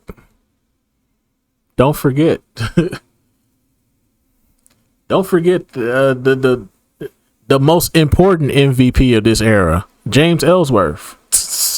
Don't forget James Ellsworth. He was the MVP of this era. The 2016 year, James Ellsworth was that guy. Said nobody ever. He said Vince beef with Christian needs to be studied. Absolutely. Absolutely. Yeah, people were sleeping on that Christian shit too, bro. Christian being the world heavyweight champion over there on SmackDown was kind of goated, bro. That was a goated moment, even though he never got the title back for Randy, but still, like, bro, that was a goated moment, bro. Goated moments. Nights, it would be aired live again, but Mark that Henry wasn't Hall the of key Pain. factor in its fortunes turning around. No, the key factor was that it felt like it featured the best the main roster had to offer. After all, with Shane McMahon and Daniel Bryan, the two men running the show in kayfabe, being more motivated than ever to prove they could outdo what Stephanie McMahon and her rotating cast of general managers were doing over on Raw, they certainly weren't going to accept any less than the best, and that meant good times for fans watching. What were some of the highlights of this era of SmackDown? Well, the run of Dean Ambrose as WWE champion might have had its low points, but at the very least, it established him as a guy who could be on that level, right there alongside his former Shield brothers Roman Reigns and... I ain't gonna lie. It started off good with Dean Ambrose, but it kind of went sour real quick. I guess you could put that on the writing and the booking, I guess, but low-key, his character was low-key starting to become a little stale, in my personal opinion. Low-key, Dean Ambrose's character was starting to become a little stale, in my personal opinion. When they put the title on AJ Styles, off to the moon. Seth Rollins. And when it came time for AJ Styles' subsequent time on top, he was able to prove any doubters he ever had that he could carry a WWE brand on his shoulders. Sure, things like the Jinder Mahal reign were mistakes in hindsight, but they were balanced out. And this is when I left. This is when I left. This is when we lost the plot here. This is where we lost the plot here. This is where we lost the plot, and I gave up on WWE. What the fuck is this? What the fuck is this? This is where I lost the fucking plot. Ain't no fucking way, bruh. That's that shit I don't like. I was done with WWE after this. I was like, nope. Once they put the title on Jinder Mahal, and he was beating Randy Orton of all people. Randy Orton of all people. They say he was pitching ideas, but the writing team was blowing him off. Well, that kind of makes sense. But when they put it on Jinder fucking Mahal and made it seem like Randy Orton couldn't beat this guy, the modern day Madra Maraja, whatever fuck he called himself, bruh, this was it for me. I was like, nope, I'm done with WWE. I'm done. Out by the initial rises of both Becky Lynch and Alexa Bliss in 2016, the Styles-Cena feud, the return of Daniel Bryan to the ring somewhat miraculously, and the work of others like Kevin Owens, Sami Zayn, and Bray Wyatt, all while they were arguably at their creative peaks. Even The Miz got something of a late career revival, well part of the Blue brand here when, after going off on the American Dragon on an episode of Talking Smack, SmackDown's post-show hosted by Bryan and Renee Young, he suddenly found himself getting critical acclaim by many for the first time. Critical acclaim which would continue all the way into both his WrestleMania feud with John Cena and his partnership with Shane McMahon not long after this. Really, there was a sense here that the Friday show was truly the land of opportunity as it was being advertised, a more focused and character-driven piece of television where people could catch a break in opposition to the often illogical antics found over on Raw on Monday nights come the mid to late 2000s. And all this would lead to another peak for the Blue brand when, in 2018 and heading into 2019, it suddenly found itself home to the two top programs in the company. The birth of Becky Lynch's The Man character, and the surprise arrival of Kofi Mania heading into WrestleMania 35. How would they manage with this task? Very well as it happened because, once more, it felt like Friday nights was the place to watch your weekly fix of main roster WWE TV. Sure, it helped them to gain a bigger audience once they were moved over to Fox, with this being the biggest platform the company had been on in years at that point. I low-key was like in and out during the Kofi Mania era, but once we got to Mr. PP Man,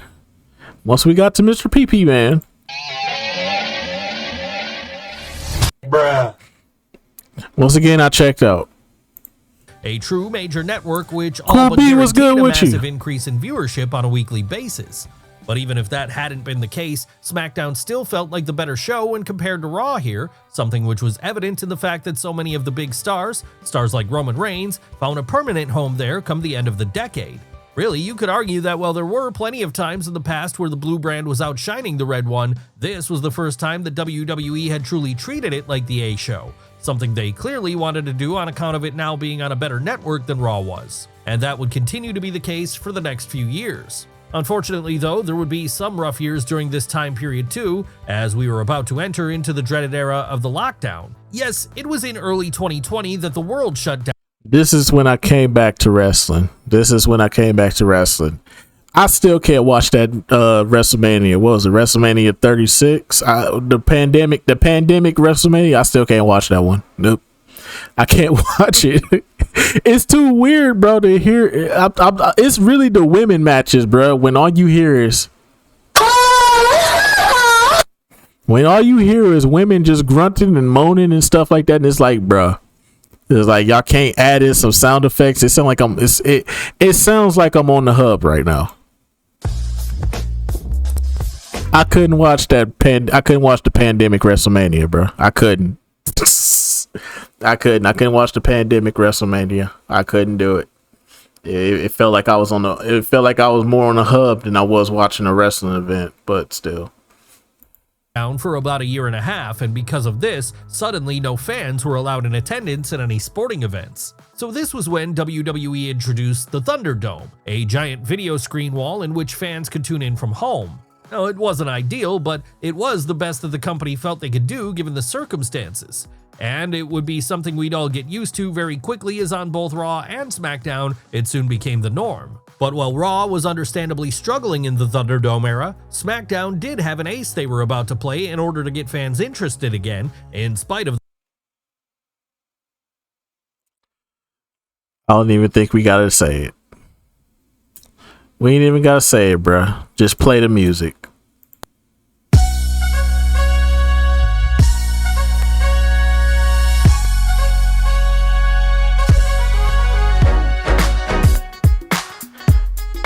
When they turned Roman Reigns heel, SmackDown was out of here. 4-year reign. We're not even like taking in the fact that they went on a 4 or 5 year reign with just this man alone, bruh. Give this man his flowers, bruh. Roman Reigns turning heel, the best fucking decision WWE could have ever fucking made, bruh. This right here changed everything, bro. This is why wrestling got hot again. And it was only because they took their top face, turned them heel, gave us pure fucking fire every goddamn week, bro. It was just pure fire. Even if the matches did start to become a little bit too predictable, but the fact that this man was dominating and the fact that this man was beating everybody that they put in front of him, best fucking era ever, bro. The lack of atmosphere, and that ace would make its presence felt at SummerSlam of that year when Roman Reigns returned to the ring. Yes, after taking time away to look after his health during the beginnings of the lockdown, Roman returned at SummerSlam, now with an all-new heel demeanor and a new manager at his side in the form of Paul Heyman. This then was the birth of both the Tribal Chief and the Bloodline, the storyline which would dominate WWE TV for the next several years. And because Roman was a SmackDown exclusive, it meant the majority of this angle would play out on the Blue brand, with this only further solidifying the idea that it was the A show. That's right, the antics of Roman, Heyman, the Usos, Solo Sikoa, and for a very notable period, Sami Zayn, would all be something you could really only see on Friday nights. And that makes it ground zero when discussing the hot streak the company was about to undergo. Hell, so much was SmackDown the #1 focus for WWE here. Once Roman Reigns beat Brock Lesnar at WrestleMania 38 to unify both world titles and become undisputed WWE Universal Champion, he'd continue to mostly appear on SmackDown, meaning that if you wanted to see a world champion in WWE, you had to tune in on a Friday rather than a Monday. Obviously then, once crowds returned to arenas in mid-2021, this made the Blue brand the hottest ticket in comparison to Raw, and that would continue to be the case for the next couple of years as the Bloodline remained the nexus point which all WWE programming circled around. Drew McIntyre, CM Punk, Seth Rollins, Kevin Owens, Daniel Bryan, Edge, and of course Cody Rhodes. They all had some involvement with the Anoa'i family during this period, and that inevitably led them to SmackDown at points, even if this wasn't the show they'd been drafted to. But it wasn't just the Bloodline which was making SmackDown WWE's A show at the start of the 2020s. No, there was also the women's division, with this seeing previously featured players like Bianca Belair and Thank you for showing love to the women's division, because definitely the women's division was on fire around this time too.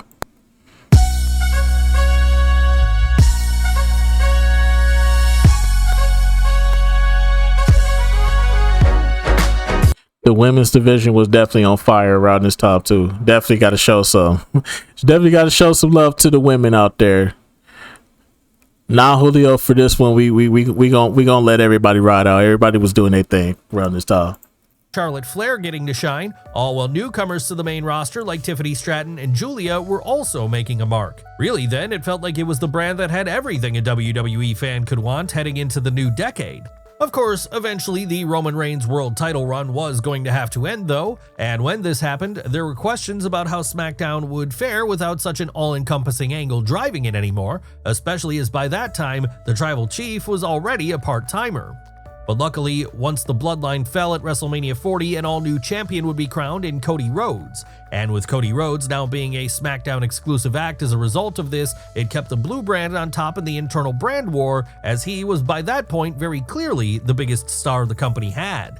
Hell, by the time so far, Cody Rhodes' title reign has been a letdown. So far. I mean, we have so many great stories we could tell, but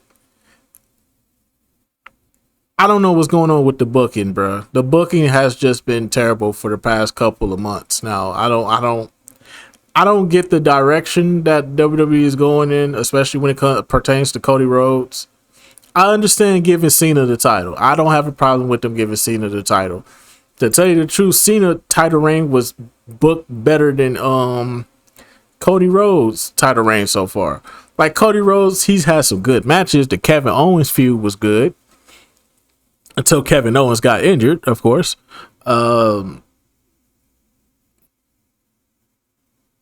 than that, having him face Solo Sikoa, having him face the Bloodline 2.0, that shit was kind of like redundant at that point. It was time to have him move on to other things. We're still... The fact that we're still waiting on the Randy Orton feud, like Randy Orton got enough, like Randy Orton back in his 20s or something like that. Like this is 2004. Randy Orton is in his early 20s again. Like, no, Randy Orton is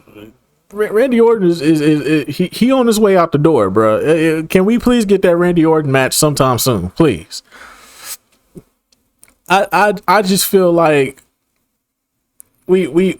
they're not doing the justice. Giving them Drew McIntyre was good, but the fact that they didn't put over Drew pisses me off. Does he need a title reign?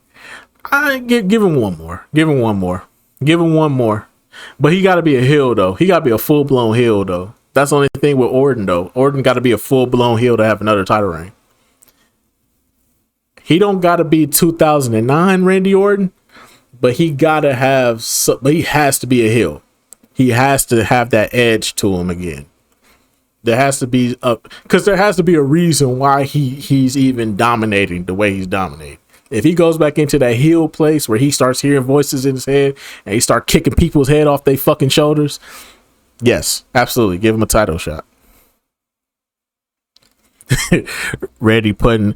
Yeah, we can't have the sisters out here getting hurt, Julio. We can't have the black sisters out here getting hurt now. You know what I'm saying? We can't have my black queens out here getting hurt like that now. But yeah, I would say give him one more run. Most definitely give Randy one more run, but we still waiting on a Randy Orton feud. Obviously, they're going to set up a goddamn a Roman Reigns, Cody Rhodes feud in the future. They're setting it up. It's coming. We got to accept the inevitable at this point. I mean, they had so much potential. You could have gave us LA Knight, AJ. What I think they did give us AJ Styles. They did give us AJ Styles. I take that back. But you could have gave us LA Knight. You could have gave us who else? You could have gave us. I mean, Jacob Fatu is still out there for right now, but you know, still in development right now. Jacob Fatu is still in development right now. But he's on his way there. Gunther versus Cody, most definitely. Wherever Gunther is at right now, hopefully he comes back better, man, from whatever injury he's suffering from. I think he got a hip injury. I think that's what it is. Gunther got a hip injury. That's why he out right now. So hopefully when Gunther come back, we can get a Cody versus Gunther. Like, they got so much potential. I don't know why we just holding back on this. Like, the brands are still split. Fuck the brand split and just just give us good matches. We had to, bro. The fact that we had to beg for AJ Styles, versus Cena tells you that they are not that Triple H's mindset is somewhere else. The fact that we had to beg for that, that's crazy. We had to beg for that, and Cena had to go on Twitter and tell them that. Like, they've been saying AJ Styles versus Cena for a while now. When we gonna do that? I was like, oh, they want that? Okay, we give them that. It's like, fuck. Come on, man. I don't know what's going on with WWE in the booking right now. That's crazy, bro. The fact that we had to beg for fucking Cena and AJ when that should have been the first thing on the marquee with this retirement tour. But I digress. I don't know where WWE is with the booking right now, but I hate to say it, but it kind of need a little Vince McMahon in its writing right now. I hate to say it, but it kind of needs a little bit of Vince McMahon in there right now. Time 2024 came around, Cody was the biggest babyface WWE had seen since the peak days of John Cena. That said, today he's not being asked to carry the show by himself. No, folks like Roman Reigns still make semi-regular appearances, and with John Cena largely finding a home on the Blue brand during his retirement year, it's only continued to solidify the importance of SmackDown in a post-Bloodline world. Sure, it might not be on Fox anymore, and with Raw now being on Netflix worldwide and SmackDown still being on cable TV in America, it means that the tides have shifted again in terms of what's considered the A show. But that doesn't make what takes place on Friday nights a B show. Rather, it's more of a 1A, the Dwayne Johnson to the Red brand Steve Austin, if you will. But then, how could it be considered anything less? Really, CM Punk and Rhea Ripley aside, most of the big stars remain on SmackDown, even post-Netflix debut. And that's what's going to keep it a powerful brand within WWE for some time to come. Hell, we could even see a situation in the not-too-distant future where it becomes the full A show again, and once more proves that despite its humble beginnings as a mere extra 2 hours of programming every week, it's turned into so much more. Yes, the legacy of SmackDown today is something which could have gone no further than the pilot stage, but which turned into one of the biggest shows in wrestling history. It was a roll of the dice, but a roll of the dice which paid off big time for WWE. Sure, it's had its ups and downs like with any show, but even at its lowest point during the early 2010s when it was basically the Raw recap show, it was still valuable enough for Vince McMahon to keep it on the air.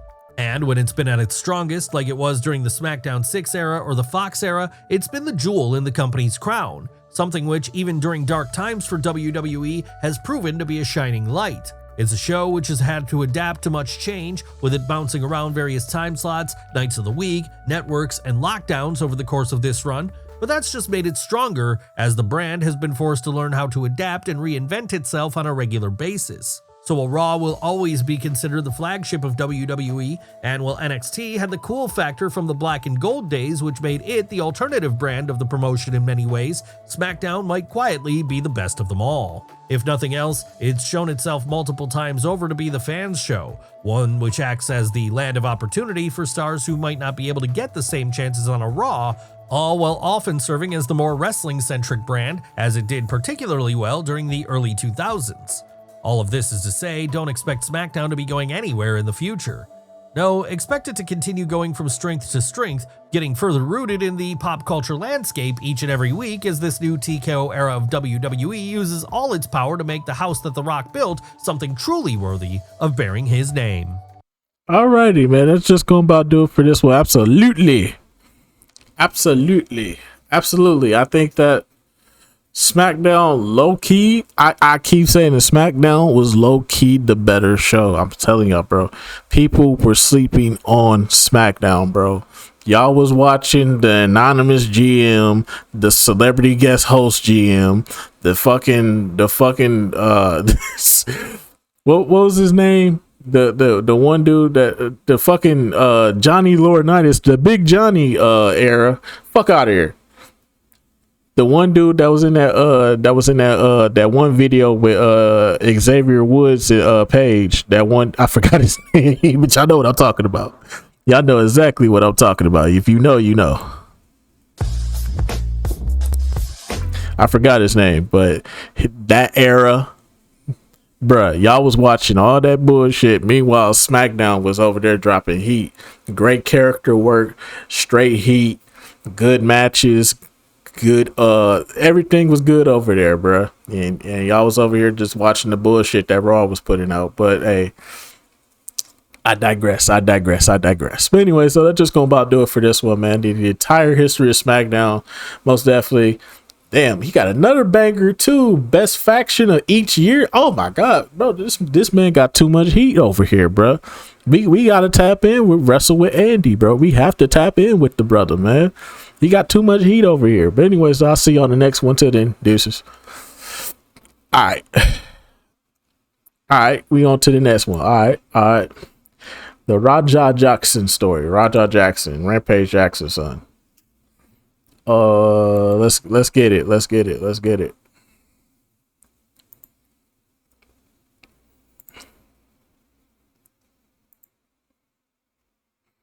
All right, Roger Jackson, let's get it. Alrighty, yo, what is going on, everybody? It's your boy, Mr. DDG94 here, back with another reaction video. And today we finna react to a situation that I missed during my vacation, my time off. Raja Jackson nearly sent a pro wrestler to the Shadow Realm.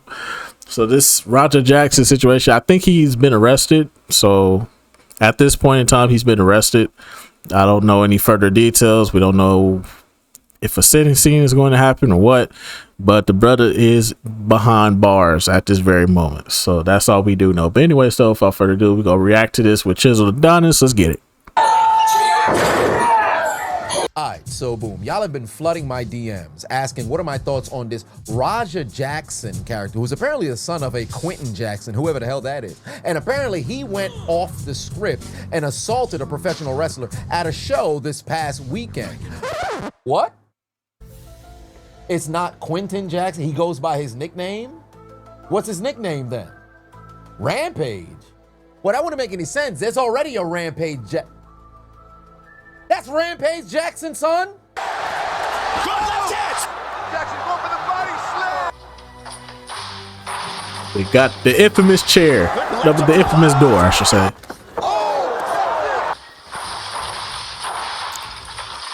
Just gotta get out. Trying. Oh, Dan, I told you, he'd pick him up and slam him to the infamous door scene. This shit was hilarious. That's his son?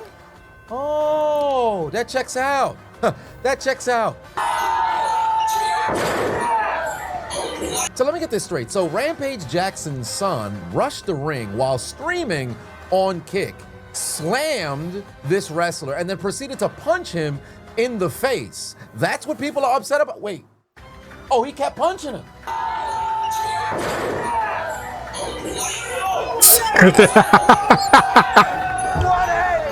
Oh, damn. 1A! They wild. Chisel wild for this. So he slammed him and then swang on him 22 times. Damn. Ah. So what was the catalyst for something like this? Worry about him. You need to be worried about Psycho Stu. Psycho Stu? What, you don't know me? Hell no. Yeah. Damn. Hey, I think that's a Oh, you don't sell it? He's not a fucking worker, bro. Calm down. Yeah, Okay, you was out of pocket for that one. You didn't have to hit him on the head with a can. That was kind of out of pocket. But and that ain't justifying his actions. But that was kind of out of pocket, brother. That was kind of out of pocket, but that still don't justify this brother actions right here. Let's continue. What the fuck was that? What the fuck was that? You don't sell it? Dude, he's not a fucking worker, bro. What the fuck was that? Hold on. I don't play that shit, bro. Oh, sorry. Nah, I will fuck him we're up, good. bro. I know you will. Nah. We're good. I will fuck him up, bro. I don't play that shit. Sorry about that. Nah, I will fuck him up, bro. I know you will. I got you. I do not play that shit at all. So it started when Psycho Stu slapped him over the head with the bottle, and they must have never made peace on that. You see, they never made peace. That's why he was still upset. Fucking feel that. Yeah. Hey, I'm sorry, bro. Hey, it's gonna all work out. I apologize. I appreciate it. I didn't know. I thought you were I get it.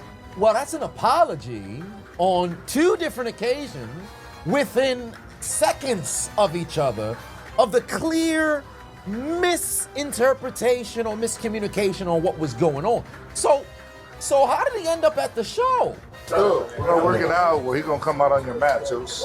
I know you keep thinking we're working. We're always working. I get it. Yeah. I get it now. Now you know what I'm saying, Oz? We're always working. Oh, I understand now. So he's going to interfere into the match. See, they already have an understanding of what's going to happen when the interference happens later on that night, right? Oh, bro. I don't think so. It just pissed me off. I don't think so. And I'm gonna have to get him back. They said I can go in the ring and get his ass. I don't even know what I'm gonna do to him. Well, that's a bit of an odd thing to say. You don't know what you're gonna do to him. Surely you guys already discussed what maneuvers you're going to do the moment upon interference. Unless, of course, you're just playing dumb for the chat. I'm gonna fake crash out. All right, bet. You about to see how fake of a crash out I am. Oh, that's interesting. What a bizarre thing to say. It's always been my dream to fuck up a pro wrestler for real. So I get it today. Am I really gonna fight him? Yeah, I'm gonna punch his ass for real. But I don't believe me getting disrespected too. I'm too nice for that. That shit was not staged. I'm telling you that right now. How many subs to knock him out? That's a good question. 50 subs to knock him out. If he hits me back for real, I don't give a fuck. I want him to. Y'all want me to teabag him? People think this shit's People think this shit's a fucking game. Hey, you're right, Joe. I gotta show him some form of respect. Then they don't train no goddamn martial arts. I'm really going to hit him. Oh, nigga, you gay. Wait a minute. Hold on. This sounds like you've got some sort of a premeditated assault on your mind, brother. It seems like you want to go in there and inflict damage upon this man, despite the fact that you guys had already exchanged apologies, or I should say he apologized and you accepted said apology, and now we're mere hours after that original altercation and you want to take things to the next level. That's a little odd. Furthermore, talk about 50 subs for you to knock him out. That seems a little weird. It's like you're asking the chat what you should do despite the fact that it's you who's gonna be going into the ring and putting yourself at risk, and furthermore, putting somebody else's health at risk. You run in on his shit, you fucking give him his receipt. You remember what a receipt is? Give him that fucking receipt, bro. Tag his shit. If you got a fucking problem with it, I'll fucking tag his shit. That's a fellow wrestler who told you to go issue a receipt. And anybody who's watched pro wrestling or involved in pro wrestling, you know a receipt is ultimately if somebody were to have went a bit overboard, or maybe they stiffed you and hit you with a legitimate punch and inflicted any form of damage. I'm not that type of person. Off the script. You respond with something of. I'm not that type of person, Julio. You have to remember, I fit the description. I fit the description, sir. I cannot do that. Under no circumstances can I do that. I fit the description. The same sort, right? We've seen that through years, decades in pro wrestling. If a wrestler now comes to this already unhinged young man and tells him, hey, let loose, well, what else is he gonna think? What should I do, chat? Should I pick him up? Should I slam him first or hit him? W, if I should slam him first, I'm not fucking around. You don't think I can do it, Miggy? Bet. My dad can't never call me a bitch. Fuck this dude. Oh, you think he's stronger than me? All right, Suave, watch. Shut the Stop fuck it. up. Get some help. Fuck up, Suave. I bet you wouldn't be talking like this if you was in front of me, nigga. Chat, watch what I do to him. Tony, I'm gonna show you. Tony. Now I know what you're thinking. This is probably uncharacteristic. He's not one to sucker punch somebody. Why would he do that? We already got in a fight once. Oh, really? A couple, 2 years ago? Yeah. He sucker punched me. Well, I saw the slap. How'd that go Was that that? And what'd you do? Did you slam him on his head? Oh, yeah. That motherfucker went to the hospital that day. Yeah. I don't play that shit. Were you fighting 3-on-1 though? Two big bitches came out the room too. Like, leave our man alone. You're like, oh god. No, you know what? I felt bad about kicking his ass that day, and to this day, he's the only person I ever guillotined. Oh my god. I never get guillotined on nobody. I didn't want to keep punching him, so I guillotined him and he wouldn't tap out. And you put him to sleep? Yeah. Wow. Cause when he sucker punched me, he almost rocked me, and it was right by I got like this 100-year-old door that turned to like a table. Yeah, it's like haunted. 200 pounds. If I would have hit my head, I would have died. Oh, but hold on, what was the fight? Stop it. He's not Get some gonna help. tell what that fight was over. It was embarrassing for him. Yeah. I don't even. Something stupid. I ain't want him to talk about it. Why? Because you happen. It happened. Heavens to Betsy. So you mean to tell me he sucker punched his own father before? I mean, that's a definition of a crash out, right? Now, granted, I'll extend some. Okay, so that one interaction role tells me everything I need to know. Okay, clearly this brother got problems up here. The brain is not braining. It's not connecting. It's not thinking. It's not coming up with rational problem solving. So clearly, this brother got issues. Bad ones at that, if you swinging on your dad. And it was for a stupid reason. That's stupid. Use your common sense. I'm just saying, bruh. So you swinging on your dad for stupid reasons that you don't want to talk about. You got your ass put to sleep and sent to the hospital, as you should, because you swung on your dad. When you swing on Pops, if you don't win, you gonna die. That's just how it goes. But clearly there's something up there that's not clicking with common sense and problem solving. So yeah, tells me everything I need to know.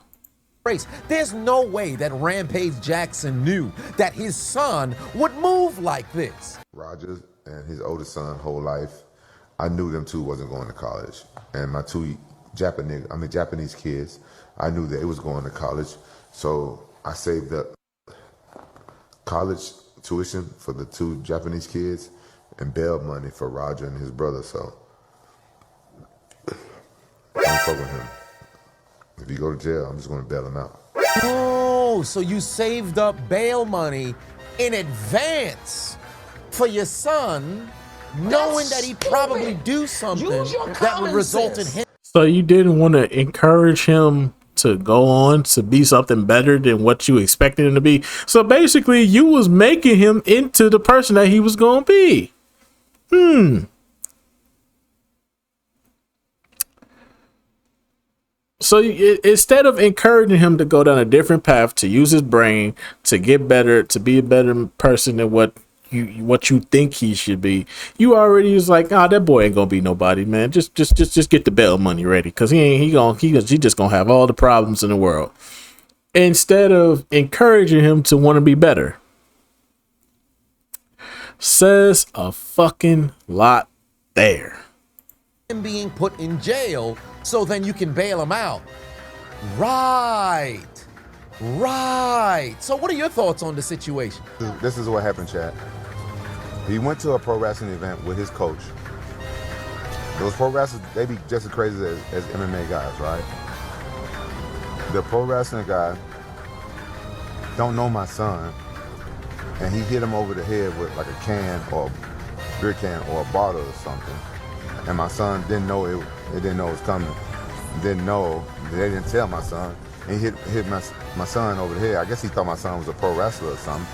And Roger didn't react, but Roger didn't fight though. He didn't do anything. Cause I told Roger not to get punched, but still, nigga hit my son over the head. And then he asked my son, "You ain't gonna sell it when you in pro wrestling?" So this motherfucker that hit my son is stupid.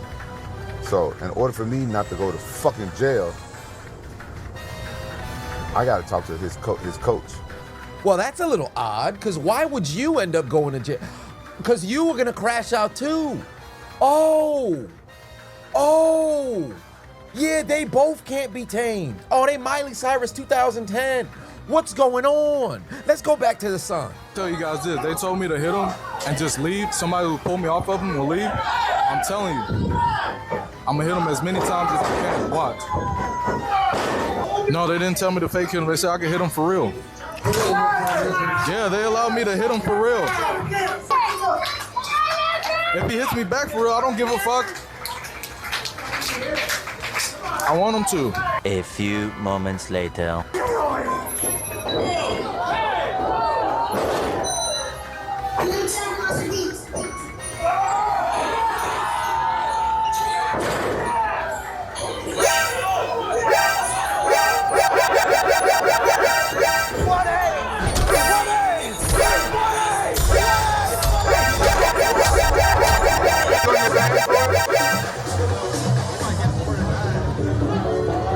That's really bad?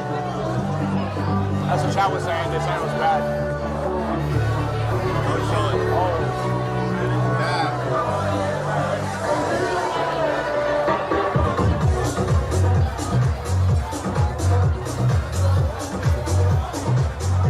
I hope it was staged. I hope it staged, because sometimes people do hardcore. Some people do hardcore pro wrestling. Really, nigga? Tired of motherfuckers playing with me, bro. Real shit. One of them a bitch and fucking bit me. I'm tired of everybody fucking playing with me and shit. Think I'm always playing and shit. Call me bitch and shit. Not no fucking bitch, bro.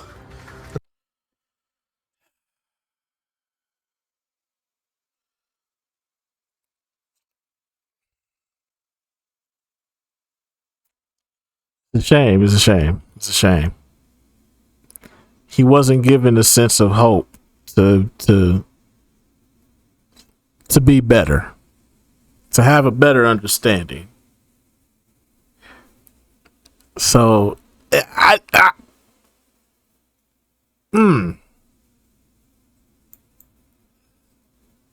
help him, I can clearly see that there's some emotional issues that he went through.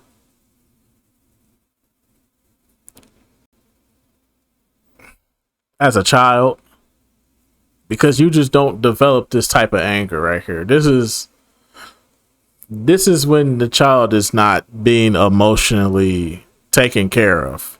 You're not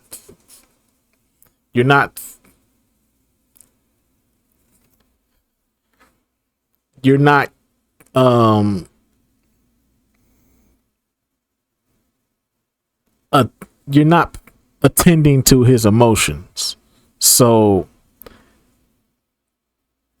he only sees the only rational way he sees things is through violence, because that's all he knows. That's all he's seen. That's the best way for him to express himself emotionally, is through violence. So clearly there wasn't a sense of comfort in him letting out his emotions, because clearly he had to bottle them in, which led to this. That's a shame.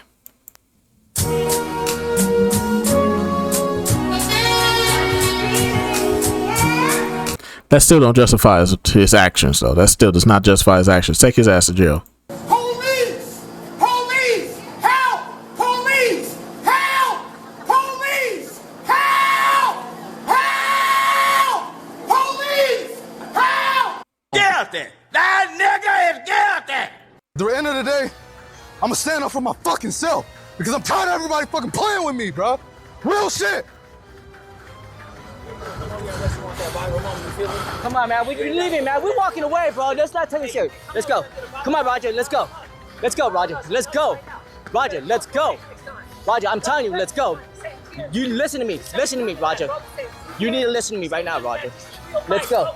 I don't Let's give a go. fuck. You guys We're trying to walking jump away. me and shit. Let's go. We're You ain't walking gonna do shit to me, bro. Let's go, You Roger. can't do shit to me. You can't fuck with Roger, me, bro. Roger, let's go. You can't fuck with me. Come on, let's go. Let's go. Let's go. Don't Yeah, you talk with all your niggas and shit. You ain't talking about yourself though. Don't worry about it. Don't worry, we'll go. I got you, man. Let's go. Shut the fuck up. I know. Get in this car. Get in this car. That's why I'm here, man. Get in. Damn. No, passenger, bro. Get in the passenger. Man, that's sad.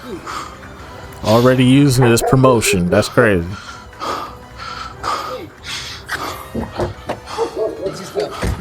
Fucking bitches, bro. No, I know. One of them fucking bit me, bro. No, I was trying to get in. Hello?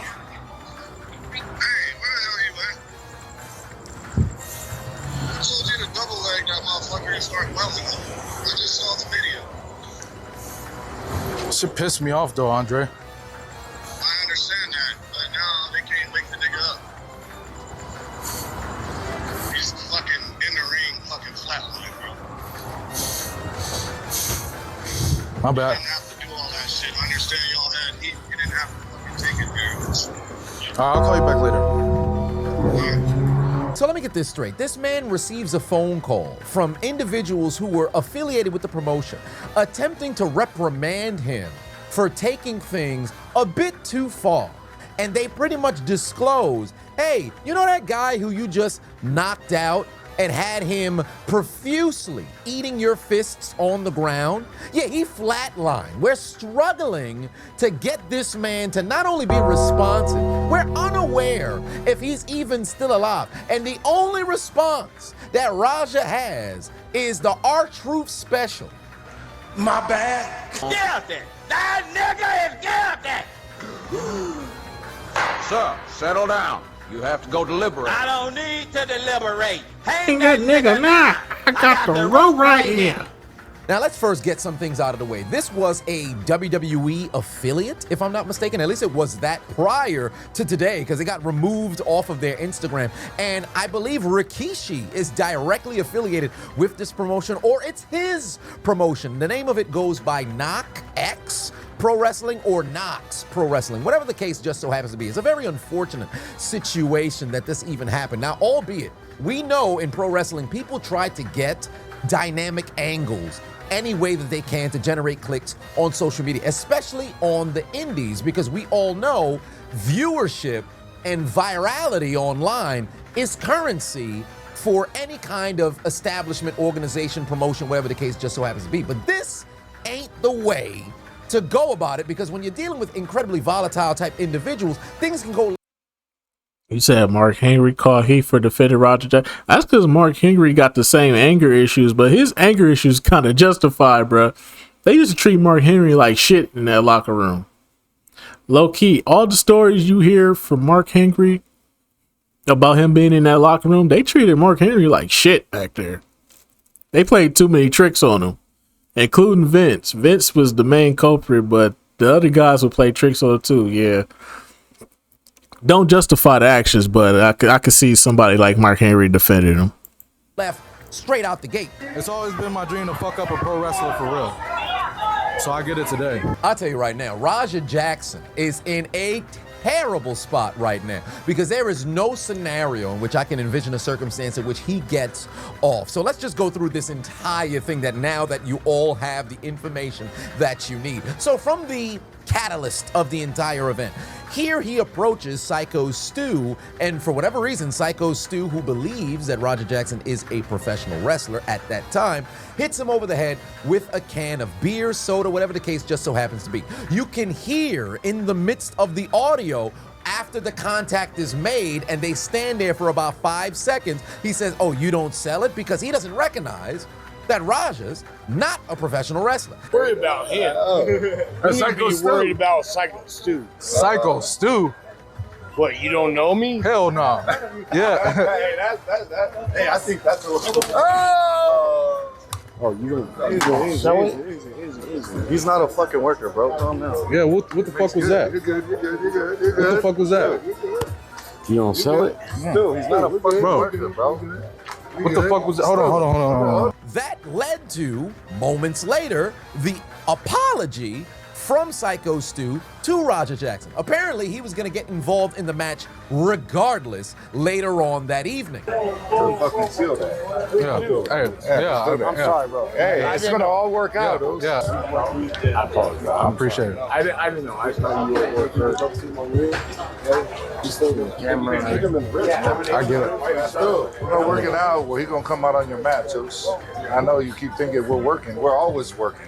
I get it. Yeah. I get it now. Now you know what I'm saying? We're always working. Here's where things get a little left. That wrestler who approached Roger and told him, yo, tag him up, give him a receipt. He said he'd be somebody who runs into the ring and goes breaks it up. You run in on his shit, you fucking give him his receipt. Remember what a receipt is? Give him that fucking receipt, bro. Tag his shit. If you got a fucking problem with it, I'll fucking run out there. Tag his shit, bro. You'll never see him. You'll never see him get into the ring. When the altercation and everything went down, this man never got involved. Hey,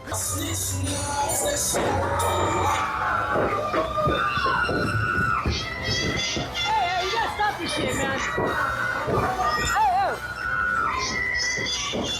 Stop this shit, man.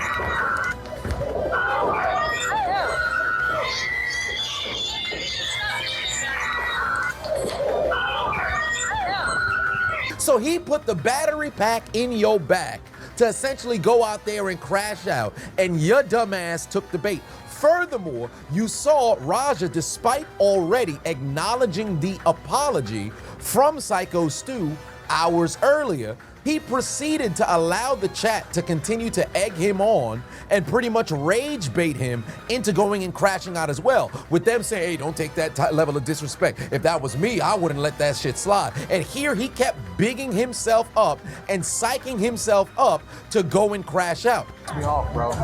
It didn't even hurt. It just pissed me off. And shit pissed me off. And I'm gonna have to get him back. They said I can go in the ring and get it back. I don't even know what I'm gonna do to him. Bro, my dad can't do shit. I'm gonna fake crash out. All right, bet. Bet. You about to see how fake of a crash out I am. It's always been my dream to fuck up a pro wrestler for real. So I get it today. Am I really gonna fight him? Yeah, I'm gonna punch his ass for real. But I don't believe in me getting disrespected too. I'm too nice. Bet. That shit was not staged. I'm telling you that right now. How many subs to knock him out? That's a good question. 50 subs, knock him out. If he hits me back for real, I don't give a fuck. I want him to. Y'all want me to teabag him? People think this shit's a fucking game. Hey, you're right, Joe. I gotta show some form of respect. Then they don't train no goddamn martial arts. I'm really going to hit him, I'm telling you. What should I do, chat? Should I pick him up? Should I slam him first or hit him? W, if I should slam him first, I'm not fucking around. You don't think I can do it, Miggy? Bet. My dad can't never call me a bitch. Fuck this dude. Oh, you think he's stronger than me? All right, Suave, watch. Shut the fuck up. Shut the fuck up, Suave. Bet you wouldn't be talking like this if you was in front of me, nigga. Chat, watch what I do to him. Tony, I'm gonna show you. Tony. You heard him say, oh, well, I have no idea what they want me to go and do. You know what? I'm gonna hit him for real. I'm gonna knock his ass out. I'm gonna throw as much punches as I possibly can. All of these things are things that's spinning in his mind to go and do. And nobody ever, at least from what you could see throughout the stream, because it's still up there now, nobody ever went to go and check with Son to be on some, hey man, this what we need you to go and do. They just assumed that homie was just gonna come in and keep it cordial. That's crazy. Now, I'm not saying because he rampaged Jackson's son, you should just assume you have to proceed with caution like you're dealing with former women's champion Naomi, but it's kind of implied knowing the type of pops he happened to have when he stepped inside of the octagon. But all that being said, the altercation ultimately goes and happens. Now, here's my thing with Raja, right? You slam mans on the ground, you punch him once, and you could see there's no response from him.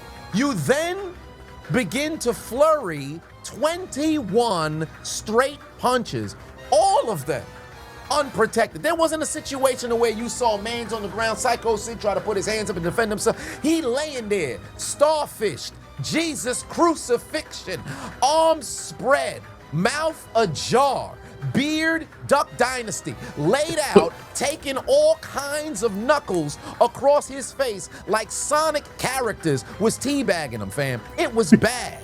You never once thought hey, maybe I'm taking it a bit too far. Because consider, if nobody ran into the ring to go try to pull Raja off of Psycho Stu, he probably would have still been punching him right now.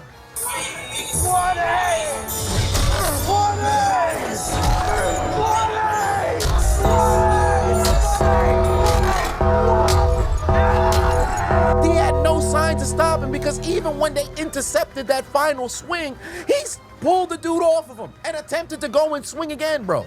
This man completely snapped. All he saw was red in the moment. I'll say this much for the two individuals who were inside the ring already. The referee stood there, and apparently he must have been instructed, hey, Raja's gonna come and interfere, so let him do what it is that he wants to do. But at one point, you've got to make the executive decision and say, yo, this shit done went too far. The ref never intervened. You only saw him like, hey, stop that. He was doing the damn unselected character in WWF No Mercy. This was him. Just pretty much the same way I used to joke on Jason Jordan on stream a couple of weeks ago. This was the referee. Stop that. No, don't hit him anymore. You have to stop. You have full autonomy of your body. Don't get me wrong. I understand it's a scary situation. Mans is crashing out right before you. But it is in your job description to go and protect the talent that is inside of the ring. Raja's gonna do his spot and go on with the remainder of his life. Psycho Stu is a co-worker of yours. Moreover, you would assume perhaps a friend within the same promotion. So you're just essentially letting this happen by not going and intervening. Of course, it's a risk because you might mess around and get knocked out and laid out and hit with all the flurry of punches. But you've got to protect your mans. You can't just stand there and just stop that. No, you're hurting him. Somebody should do something. You're the ref. Then the other wrestler who was there, mans was hella delayed as if there was some sort of invisible barrier in between him and the whole altercation in front of him. Homie afraid to go and break it up. Like, what's wrong with y'all, bro? Like, obviously you can identify when shit done went a bit too far, hence why the other wrestlers came marching in, barging into the altercation, because you saw the one guy actually throw a couple of headbutts at Raja as well. And then afterwards they get into the, they trying to get him out of the, or I shouldn't say they were trying to get him out of the arena. I think he left on his own volition because they were attempting to get him to come back because apparently police was already called immediately upon what transpired. And when Raja was leaving with his cameraman, they were trying to do everything they can to get that man to come back so he could possibly mess around and be apprehended and arrested there on the scene. But ultimately that wasn't the case, right? Afterwards, he gets a phone call from his father, also a phone call from the other people from the promotion. They exchange whatever it is that they had to have exchanged verbally, right? But in the midst of all of that, upon hearing that Mans was flatlining, allegedly, not being responsive, we saw that much, and he's currently hospitalized in bad shape, might I add. God damn. All you had to say, Raja that is my bad? Bro, you clearly went too far, and he was ranting and raving and on an emotional trip talking about, I'm not gonna tolerate disrespect. Tired of motherfuckers playing with me, bro. Real shit. One of them was a bitch and fucking bit me. I'm tired of everybody fucking playing with me and shit. Think I'm always playing and shit. Call me bitch and shit. Not no fucking bitch, bro. At the end of the day, I'ma stand up for my fucking self because I'm tired of everybody fucking playing with me, bro. Ain't nobody said all that after the fact of what transpired. He apologized to you hours ago. You were supposed to come in, do a regular spot, and mind you, he could have possibly got away with just the slam. And if he swang down and just did one punch and left it at that, probably doesn't have this big ass outcry, but he kept going on a defenseless person. And then afterwards, when they trying to break the shit up, you still trying to throw punches and throw people off and do the most. Like, bro, you don't recognize you in the wrong? And you still verbally trying to accost these individuals for essentially being upset at what happened to their boy. You talk about, yeah, one of them bit me. You surprised? You nearly killed one of their mans. What's wrong with you? This man had better immediately lawyer up. That is for Raja, that is. Because I can promise you, they're going to sue this man for everything that he has. I promise you that. And again, I can't see a scenario in which he's able to go and get off because you hear him in the midst of the stream continue to talk about what he's going to do and how he's going to go overboard. And then you see it manifest mere minutes after he spent all that time talking about what's going to transpire. Now, albeit the only sort of loophole you can go with is, well, he's not a pro wrestler, he's a pro fighter. Nobody told him exactly what it was that he was supposed to go and do. You had the other wrestler tell him to go out there and provide a receipt, but anybody can look through the eyes and see, hey, he went way overboard. You're going to jail. You're going to jail like you've never been there before. So for him, he better lawyer up and hope he could resurrect motherfucking Johnny Cochran's spirit or something. Because I can tell you right now, you're going to jail. You're going to jail. Get that man an orange jumpsuit right now. And for Psycho Sid. Why me? Psycho Stu. Speedy recovery, brother. It's unfortunate that you had to endure this, and best believe he's probably going to have a massive amount of money that's raised for not only his medical bills, but furthermore, his legal representation as well. Because if there's one thing that folks don't play about in this country, it's veterans. Pro in 2009. I had just got out of the military, probably about 6 months earlier. I got out of the military, I joined Knox Pro, because I needed something to focus on. I needed something to help me adjust back into civilian life. A lot of veterans, it's hard for them to readjust into civilian life coming from the life of the military. I'm an American soldier that suffers from PTSD. Being in front of a crowd, it doesn't give me as much anxiety and aggression as I thought it would. So just knowing that is directly attached to him, there is no scenario where Roger's gonna mess around and get off, fam. So enjoy these next few weeks, days, months, if you will, of freedom, because it's nothing but a cold cell that I see in your future, fam. Y'all let me know in the comment section what y'all think Fit to be in there about with this Diddy. entire situation, because following this whole thing along, my entire morning has been allocated towards this damn case. In fact, I hadn't gone live for Monday Night Raw that's going on in the UK solely because I was so embedded in researching on this doggone story. Y'all let me know in the comment section what you think. Personally, I think Roger's cooked. I don't see a scenario in which he gets off. And for Rampage Jackson, unfortunately, that bail money you about to have to use on your son, it's about to be futile. Could have used it, put in some doggone investments for when he get out. Because he's going away, maybe not for a super long time, but he going away nonetheless.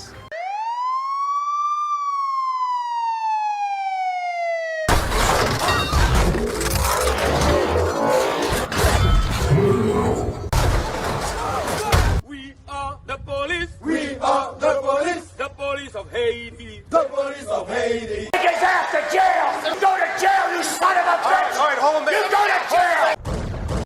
Alrighty, man. That's gonna about do it for this one, most definitely. Nothing justifies what that man did. What Raja Jackson did, nothing justifies that at all. Nobody deserves to be hit and beaten to damn near a bloody pulp. This man was flatlined. They didn't even know if this man was even alive anymore. So yeah, man, that right there alone, yeah, bro gotta go to jail, bro. A lot of niggas need really rehabilitation, bro. Diddy need rehabilitation. Roger need rehabilitation. A lot of people need rehabilitation, bro. A lot of people. Listen, if you can't do the time, don't do the crime. If you can't do the time, don't do the crime. You did it to yourself, brother. There's nothing left to say, brother. You beat a man to a bloody pulp. Almost ended that man's life. Now listen, if you did if you gave him a 3-piece, all right, cool. That's your get back. But when you take it overboard, you about to put this man take this man out of from breathing. Can't justify that, bro. Gotta get off the streets. Gotta get him off the streets. Gotta get him off the streets. Absolutely. But anyway, so that's just gonna about do it for this one. I'll see y'all the next one. Till then, deuces. Alrighty. All right. All right. Said WWE cut ties with that promotion. Damn, that's sad. So Rikishi promotion just got cut like that? That's crazy. Let's see here. What else we got? So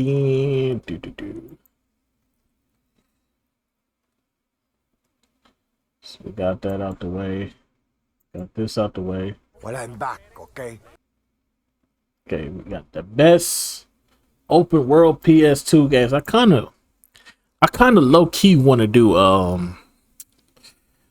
the state of video games right now, but I don't think there's a video that's covering both topics I want to talk about. The EA acquisition and the Xbox Game Pass shit. I don't think it's a video that's going to tackle both subjects. So I think we'll just do this Watch Mojo video.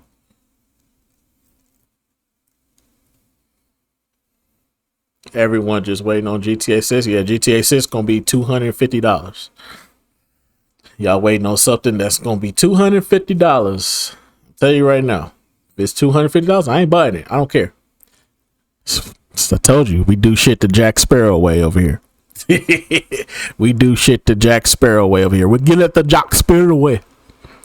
By the way, I got a PlayStation 4. I can't jailbreak it yet because there's no... Brother, I don't play GTA now. I don't play GTA 5 now. I'm not here for the online. I'm here for the story, the main story. That's it. All I'm here for is the main story. The online, that's some other bullshit. I didn't care about GTA 5 online.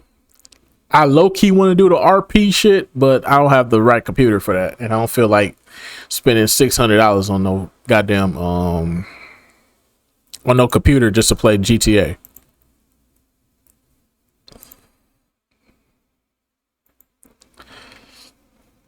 Yeah, I'm here for the story, brother. You know, I got to do the gameplay, bro. I got to do a walkthrough of that. I got to do that on the channel. All commentary, face cam, everything.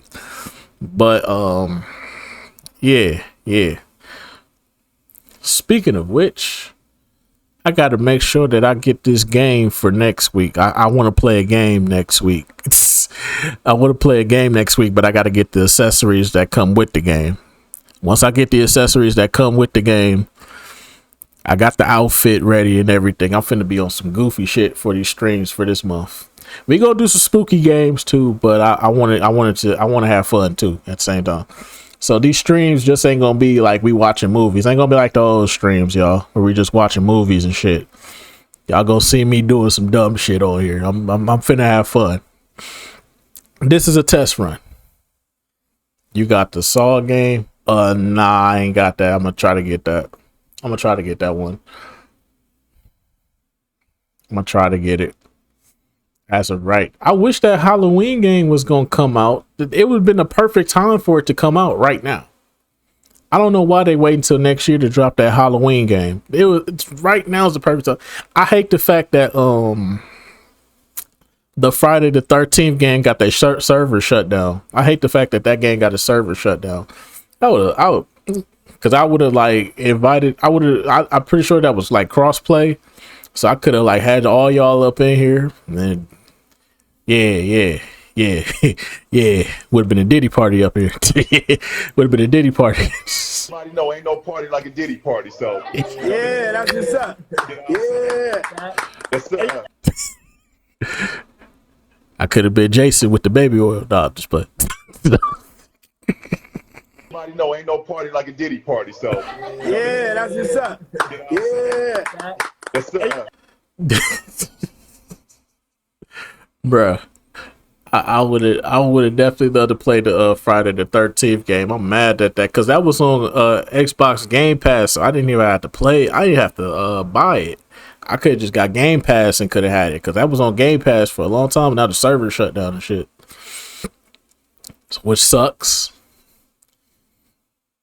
Man, I could have had that, but it is what it is.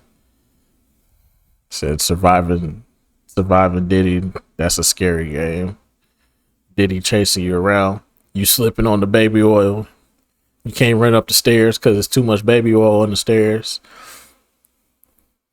Then all of a sudden, everything go black and you hear, take that, take that.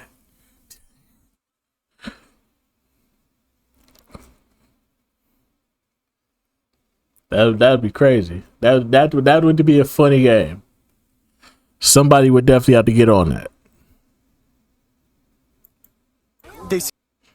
All right, let's get into this. The best 20 open world PS2 games. This should be interesting. Without further ado, let's get right into this one. Let's get it. Alrighty, yo, what is going on, everybody? It's your boy, Mr. DDG94 here, back with another reaction video. Today, we finna react to the 20 best open world PS2 games. I mean, we already know GTA gonna be here. I know some people asking me about Scarface. I'm gonna do it. I still got the save file on my little hard drive or whatever, but I have to get back into it for the PS2 emulator. I have to get back into it, but it is what it is. I'm gonna try to finish that game because that's the one game I betted. That and Need for Speed Carbon. I bet in both them games. I apologize. I'm gonna try to finish both of them. I'm gonna try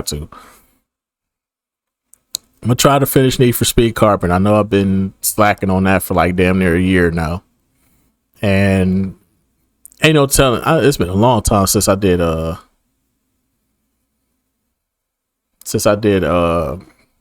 Scarface. If The Sopranos got a game, I don't see why The Wire didn't get a game. That shit wouldn't have worked then, Julio. That shit wouldn't have worked. It's best to keep it as a TV show. That shit wouldn't have worked. That shit wasn't gonna fly with the black community. I'm telling you, that shit was not gonna fly with the black community. They're making a game about selling drugs. That's not gonna fly. That's not gonna fly. We weren't gonna sit on that one.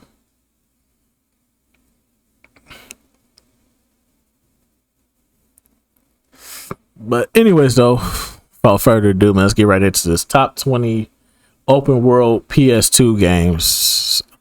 So off rip, obviously GTA, True Crime, Scarface, open world. Oh, Simpsons, the Simpsons Hit and Run. Trying to think what else. I don't know that many open world games on the PS2.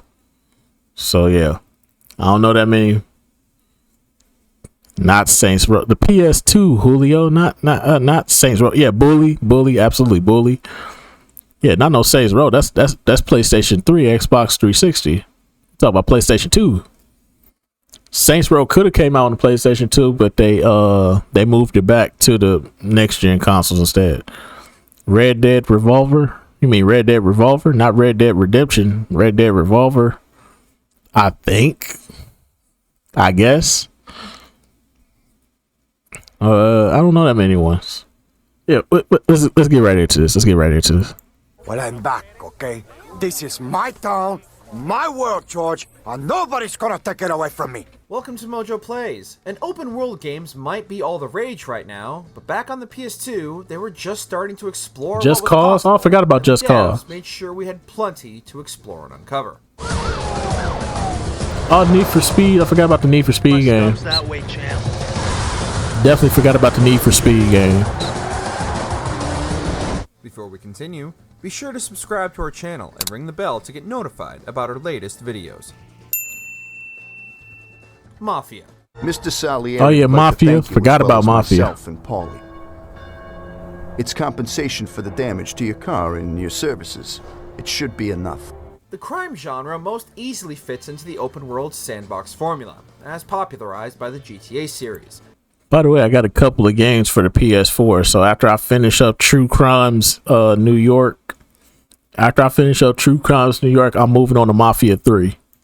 But where that franchise is focused on increasingly absurd antics and missions, Mafia is as grounded as they come. Set at the height of the Mafia's power and influence during the 1930s, the city of Lost Heaven is a love letter to old-school crime noirs as you climb the ranks of the family, starting from a humble getaway driver to a high-ranking member within the organization. Everything in the world is oozing with care and detail. From the period-accurate clothes, buildings, and cars, a lot of care and attention clearly went into designing the period. The world itself might not be filled with extra side activities to take part in, but simply driving across the city is enough to make you don a fedora and start demanding respect from everyone around you.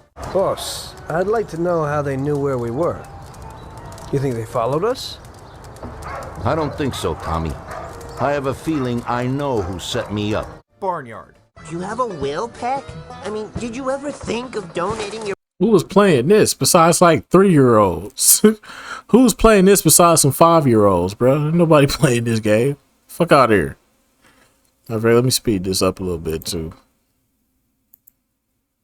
Buddy glazing these games. body to, science? Just be gentle with me, Otis. It's my first time. This one is going to seem like an odd choice, but stick with us here. Yes, this is a game based on the Nickelodeon animated film, but somehow the devs managed to craft an open-world adventure more detailed and filled to the brim with deep, constantly engaging game mechanics that put many other sandbox games to shame. The Barnyard itself is full of side activities and missions, along with familiar characters and animals that help you deal with the numerous barnyard politics happening behind the scenes. A sentence I never thought I'd write. During the day, you complete a series of activities full of animated hijinks, all in preparation for the unhinged raves the Barnyard throws down at night, which sees you mixing drinks and competing for the Barnyard Oh yeah, I champion forgot about leaderboard Cars. score. Cars With a is open. surprisingly deep narrative No, and Spider-Man. areas Spider-Man. full of Forgot about additional content and Spider-Man. Missions, never judge a game by its license. Otis kept all the animals safe after that, but he never forgot who helped him the most. Driver Parallel Lines. I just fixed you up with a shot at the big time. Thanks, but no thanks. Driver may have predated GTA steps into the 3D world, but after the spectacular failure of Driver 3, Parallel Lines had quite the hurdle to overcome when it came to the series' reputation. What's especially impressive about Parallel Lines is not only do you get to explore a fully open-world New York, but you get two distinct time periods in which to do so. Starting I've always wanted to play this game, but it was never available at Blockbuster. And then when PlayStation games got like super cheap at GameStop, they had it. But when they looked at the disc, they said, "Yeah, bro, we can't sell you this, bro. Look at the back of the disc. It has so many it had a big ass scratch going through it. It's like, yeah, we gotta throw this one away. This ain't even gonna play." I was like, damn. I wanted this so bad, bro. I'm gonna download this and put it on my hard drive. in the late 70s and once again in the mid-2000s. The ambition to evolve not only the city, but the time period, clothes, and vehicles was unprecedented at the time, and the attention to detail within both eras is unrivaled. With fully upgradable vehicles, after finishing the main story, you can freely switch back and forth between the different eras and bring whatever vehicle you want along for the ride. The revenge-fueled plot might have drawn players forward, but the city itself was the true hero To of destroy all humans? Yep. On the Destroy all surface, humans. New York shone bright. Hulk on The old city I knew is still there. ultimate destruction. Yep. Destroy all humans. Yep. How's the view from the safety of the mothership? Very funny. Let's just say I'm glad I'm up here and you're down there. Destroy All Humans might not be a true open world in the same sense as the other entries. This was I never beat this game because I was just having too much fun just blowing up shit. I was just having too much fun blowing up shit and causing chaos that I didn't even want to beat the game. Only had it, and this was a Blockbuster rental. On our list, instead offering multiple but still quite large environments for players to unleash all the wrath of the Furon race on the unsuspecting public, but for just the sheer amount of options available for players to explore and completely decimate the world, few do it better than Crypto. The idyllic 1950s Americana is wonderfully recreated with cheeky nods to some of the absurdities of the time period, but the real star of the show is Crypto's numerous gadgets, weapons, and even his ship that can be used to completely level the entire area, much to the Furon and players' delight. Although the missions and side activities drive the game forward, it's the sheer level of destruction on offer that really draws players in and keeps them exploring and exploding the open world until nothing remains. I just had too much fun destroying.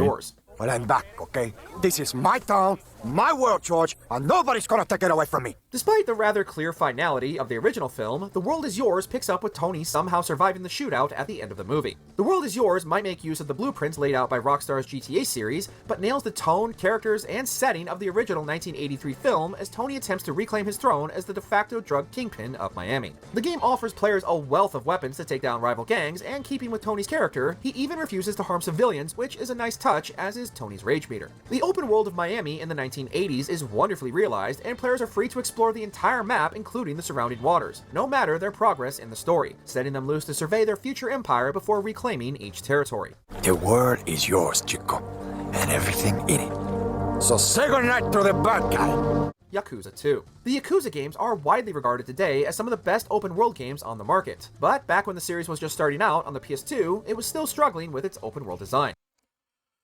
I have yet to touch one of these Yakuza games. I heard they fire though. I heard these Yakuza games fire. I just never got around to touching on getting my hands on one of them. I'm gonna have to tap in with Yakuza at some point.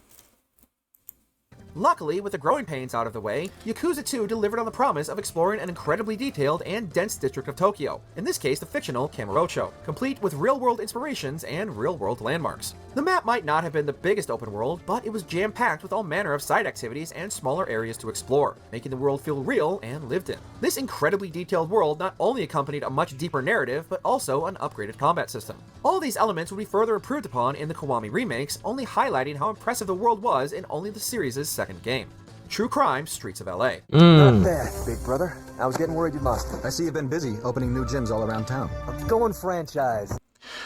I might have to buy this game physically and play it on my actual PlayStation 2 because I've been trying to get it to work on the emulators. This shit does not work on the emulators. Shit, New York barely works on the emulator, so I don't know what's going on. I did it on the GameCube emulator. I did it on the PlayStation 2 emulator. Both of them struggled to play this damn game.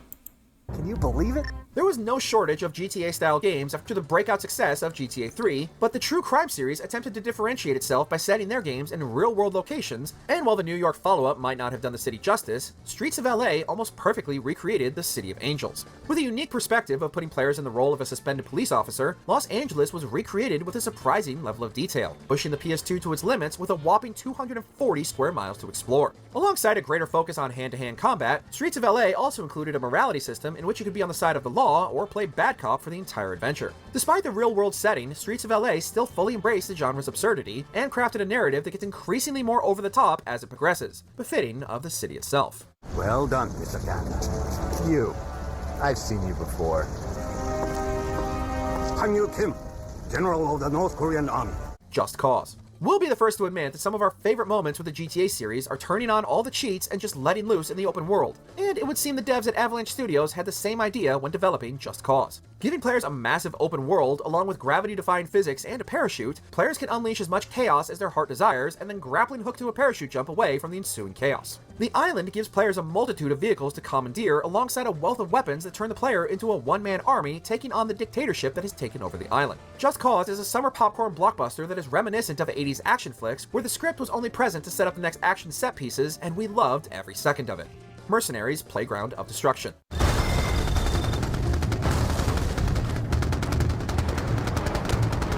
The GTA open world formula proves to be one of the most versatile approaches to open world, and Mercenaries: Playground of Destruction leans heavily into the chaos of not only its title, but what the open world formula can allow. Dropping into North Korea to eliminate a series of high-ranking officials, players need to play nice with the in-game allied factions to not only track down their targets, but also unlock more tools of destruction. The open world is vast and varied, offering players numerous avenues for assaulting enemy bases and approaching each target. With a myriad of both land and air-based vehicles, all fully hijackable, the only limit is your imagination as you unleash as much unbridled chaos, violence, and destruction in the pursuit of your targets and, more importantly, their bounties.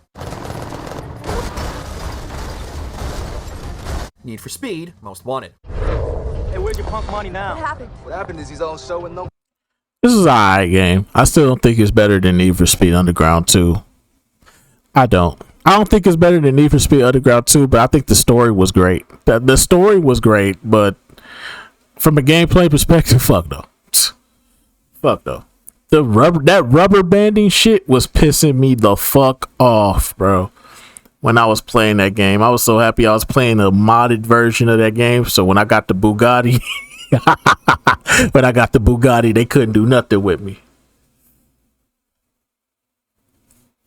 Yeah, listen, bro. For me, it's Need for Speed Underground 2. It's not even close because there's no rubber banding in that game. It's like if your car is the fastest, your car is the fastest.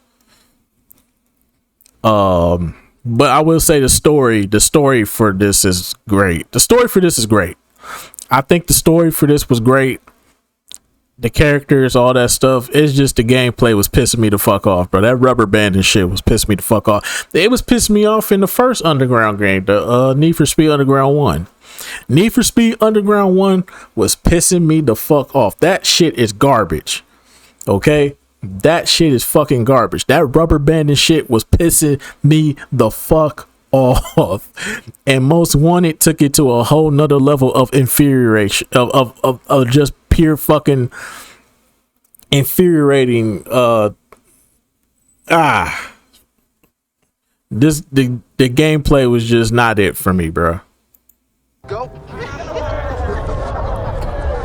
It's rare for a series to reinvent itself as many times as the Need for Speed franchise, but when the series peaked back on the PS2 with their best open-world entry, Most Wanted, it's hard to replicate perfection. Just like the good old days, Most Wanted comes complete with a ridiculous storyline, but the real star of the show was the open world itself, the city of Rockport. Not only is the open world massive, but finding the best routes and shortcuts is crucial as you race your way through the city's 15 elite drivers, all while narrowly avoiding the relentless pursuit of the city's police. With a myriad of racing types from drag racing, circuit, and time trials, there was no shortage of content with players upgrading their ride every step of the way. Rockport remains one of the best open world cities in the entire series, and it's not even close.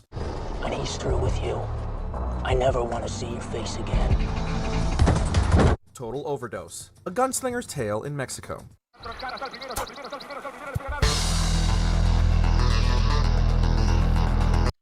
I remember this game. I remember when my cousin got this game from Blockbuster. This shit was ass. I'm sorry. This shit was ass. Me and him took turns playing this game. I was like, bro, this shit ass, bro. Why'd you pick this?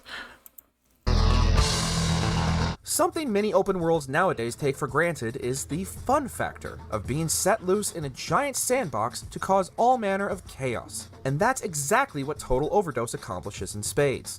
Not concerned with realism whatsoever, Total Overdose feels like an early Robert Rodriguez movie with outlandish gunfights and ridiculously impractical moves that simply look cool. While it might have had the expansive cityscapes of the GTA series, the fictionalized version of Mexico was well realized, and players had no shortage of environments to explore using any number of vehicles they could get their hands on. Sometimes all a game needs to do is set players loose in a world to make their own fun, and that's exactly what Total Overdose sets out to do. That was breathtaking. I didn't know you had it in you. Risky, but very exciting. Smuggler's Run 2. Well, we will be dropping crates throughout the area for you to pick up. You must locate them and deliver them. Seems pretty routine. What do you know that I don't? The original Smuggler's Run was a launch title for the PS2, and at the time, featured some... There were certain aspects of this game that needed work. Granted, this came out in 2001, so it didn't have like all the mechanics there, but definitely needed some work, bro. So I wouldn't say it was ass, but still, I gotta give it to it.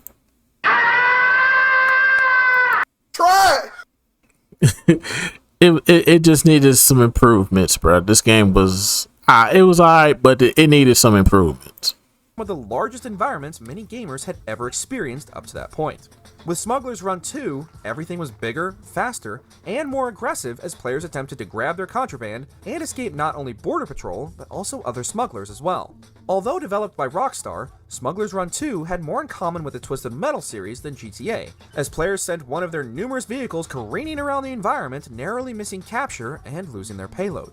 At the time, few games let the player just drive as recklessly as they wanted without serious consequence, and Smuggler's Run 2 gave players a much bigger and far more varied playground than its predecessor in which to put the pedal to the metal and drive into the sunset as fast as they could. You did great. This will take care of everything. You deserve it. I'll see you around, kid. Hey. Stay out of trouble. The Incredible Hulk, Ultimate Destruction. This shit was fire. This is Bruce Banner, and this is me. I'm not a person. This shit was fire, bruh.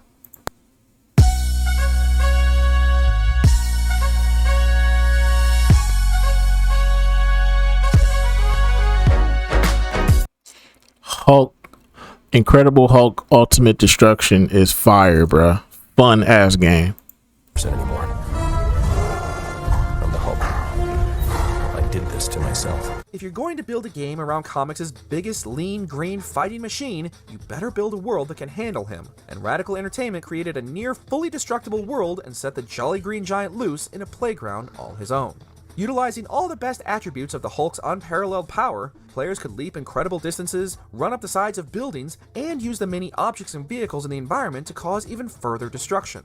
The Incredible Hulk was set loose in a variety of biomes, each fully explorable in between missions. Basically, this was Spider-Man 2, but with like more destruction. And it's the Incredible Hulk instead of Spider-Man. It's literally like the same game, but it's just fun, bro. It's fun. Various side activities to engage in, all which feed back into increasing the Hulk's abilities so he can cause even more destruction. Never before had a game allowed the Hulk to be fully unleashed, and gamers loved every rage-induced moment of it.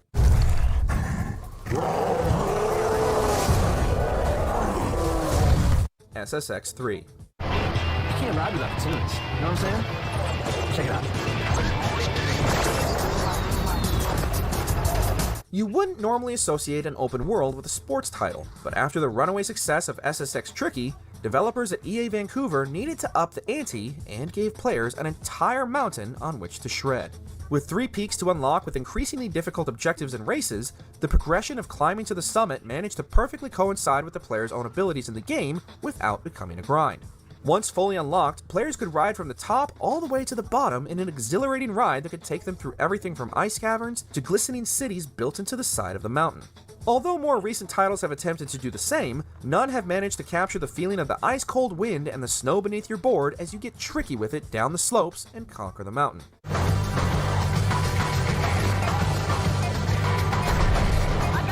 Shadow of the Colossus. Forgot about this game. I forgot about Shadow of the Colossus. Sometimes an open world doesn't need to be filled with constant activities or objectives to complete to be memorable. Sometimes it's the quieter moments that can be the most impactful. Such is the case with Shadow of the Colossus and its vast, empty landscape that's presented to wander from the start of the game. While you might not be able to freely take on each Colossus as you choose, it's the journey to each new enormous beast and the time to reflect on your last encounter that makes those long, quiet rides resonate with players in a way that many louder and more over-the-top open-world games fail to recapture. That's not to say the world is bland by any means, quite the opposite in fact. And it's those moments where you crest a hill and see a new crumbling structure or the shadow of your next challenge that can easily take your breath away.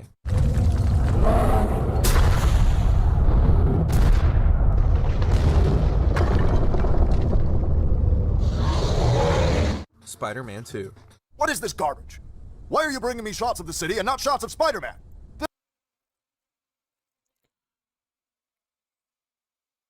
The best Spider-Man I've ever played by far.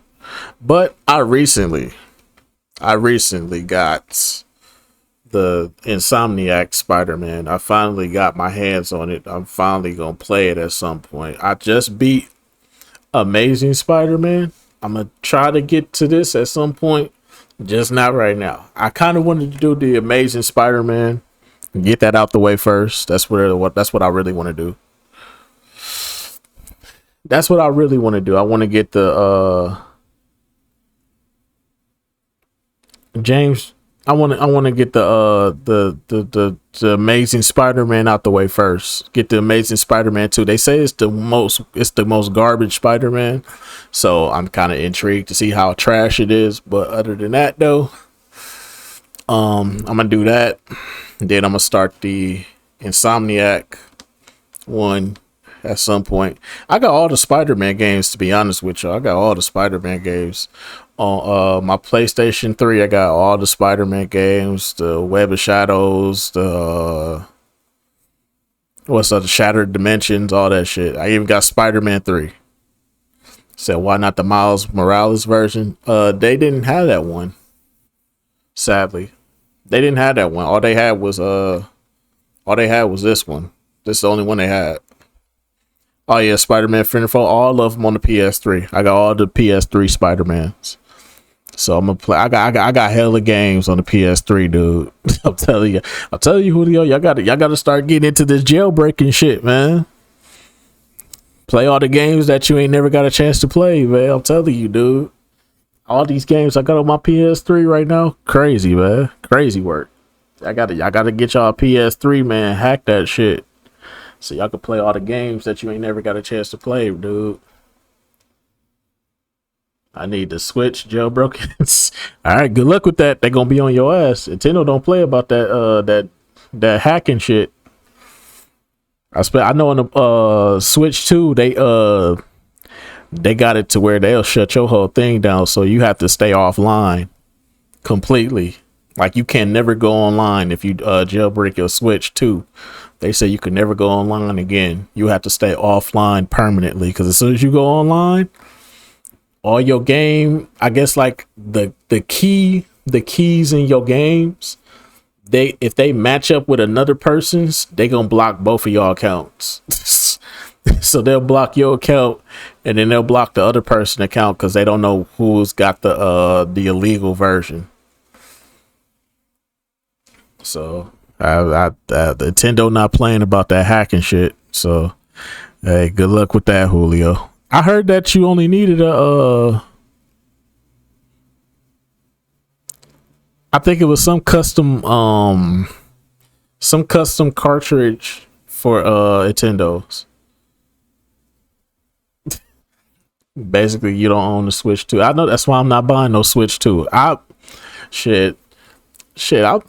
looking at it like shit. I never really saw the hype of the Switch because the Switch can't even play HD games like that. The Switch plays 480i. You playing games with 480i. You're not even playing in 720 or even 1080.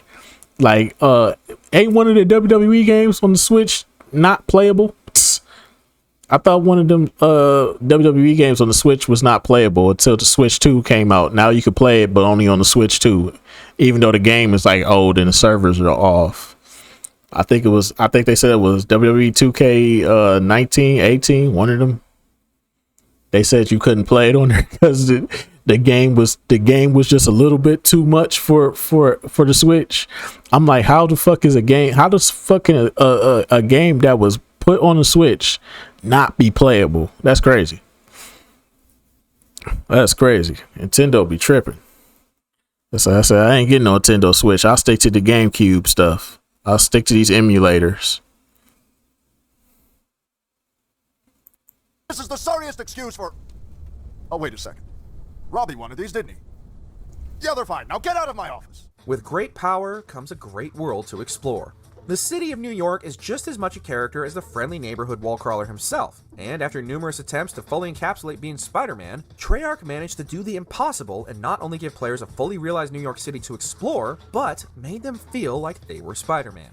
Unlike previous outings for the webhead, Spidey had the near entirety of New York fully open to him to swing about to his heart's content, rescuing civilians and taking on the baddies all the way from the city streets to the rooftops above. Treyarch even expanded on the story from the film, allowing Spidey to cross paths with fan-favorite characters like Black Cat and Mysterio, and giving players more areas to explore than any other Spider-Man title up to that point. After all, there's still only one. Spider-Man. Bully. I've got a good feeling about you, boy. Everybody would have went crazy if that Black Panther game would have came out, but no, EA just had to cancel it.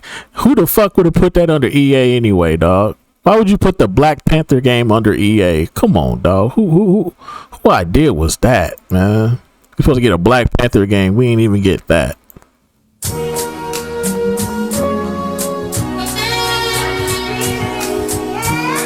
Imagine an open world Wakanda. An open world Wakanda, man. We were supposed to get that. But yeah, when that Wolverine game come out, hopefully it's not $100. That's all I'm hoping for. That's the problem, bro. The way how they got shit working right now, I don't trust it, dog. It's like I'm not paying $100 for no video games, bro. $100 is not about to become the standard for me. As soon as games become $100, I'm a pirate permanently. I ain't never coming back. I'm Jack Sparrow for life. The day video games become $100, I am officially a pirate forever. I'm not coming back from it. Nope. $50 $50 games. That was cool. $60 games. That was cool. That was the standard for a long time. Now we at $70. Then Nintendo like, nah, $80. Xbox like, shit, we need to push it to $90. By the time GTA 6 come out, it's gonna be $100 and I'm gonna be a pirate. Said, why not give Black Panther, Black Panther games to Insomniac? That's what I'm saying. Why the fuck would they give it to EA just for them to cancel it? Goddamn Disney, bruh. Goddamn Disney. Terrible distribution decisions.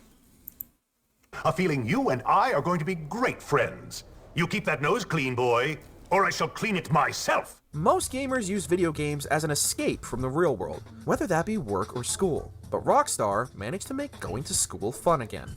While attending Bulworth Academy, you'll still be expected to attend classes and complete your assignments, but it's the moments in between where the game truly shines. Jimmy has access to any number of ways to explore the grounds of the academy, as well as the nearby town, and rising through the ranks of the numerous... I've never played Bully. This is the one game I've never played. I've always been intrigued to play it. I just never got around to it. I do have it on the PlayStation 3.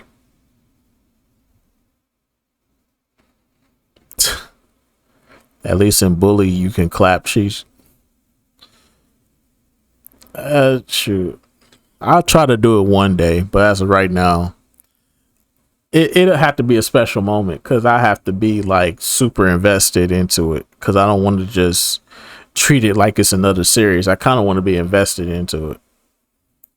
Cliques and groups through increasingly outlandish pranks and activities bring the world to life just as much as its over-the-top characters.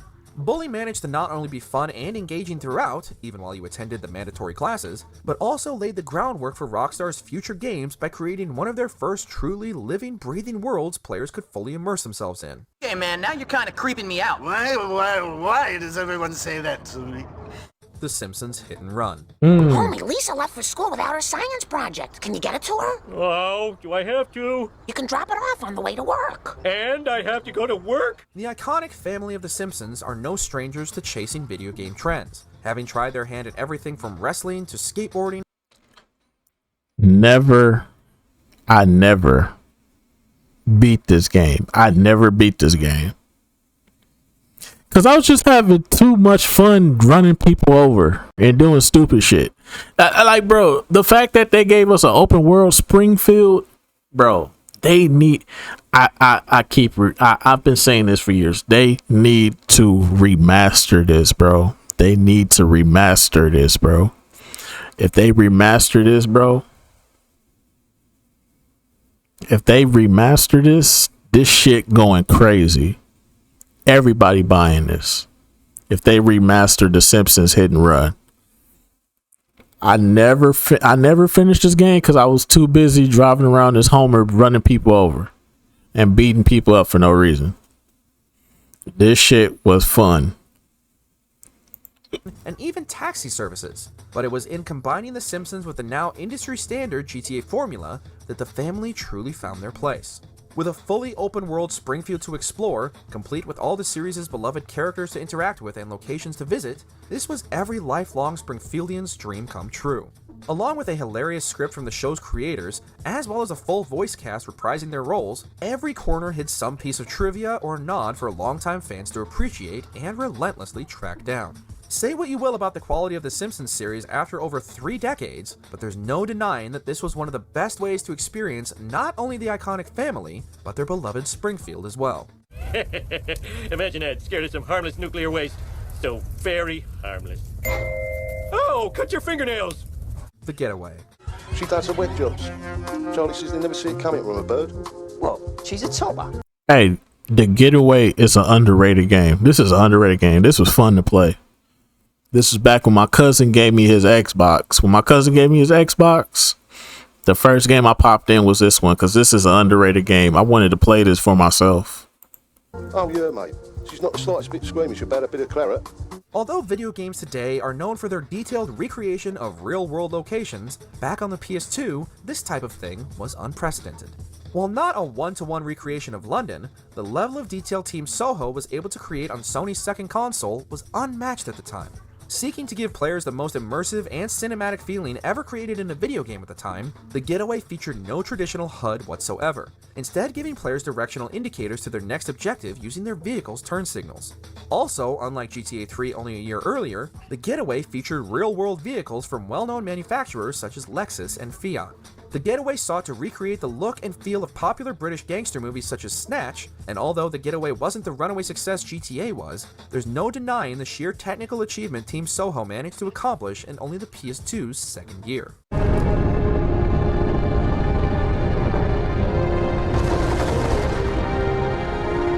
Grand Theft Auto Trilogy.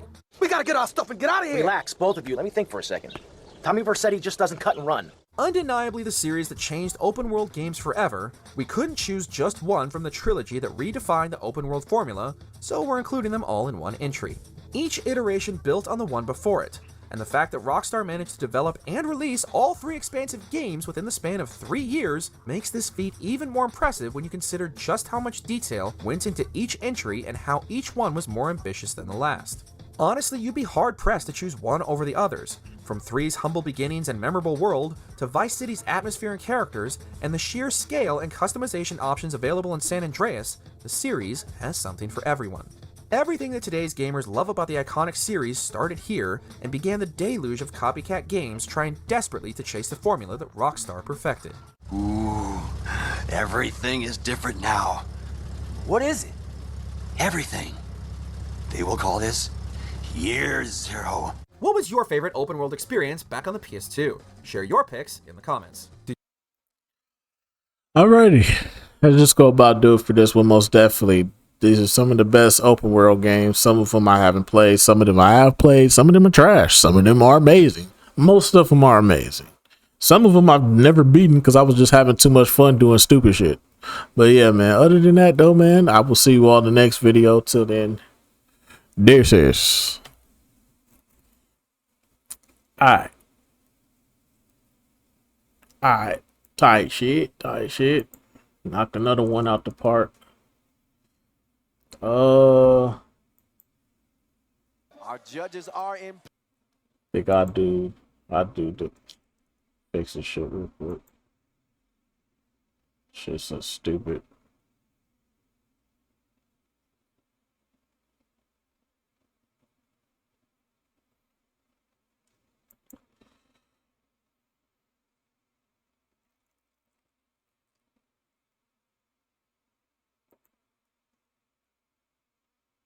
Morphin Power Rangers, the I never said play. Let's see here. Let's do this one.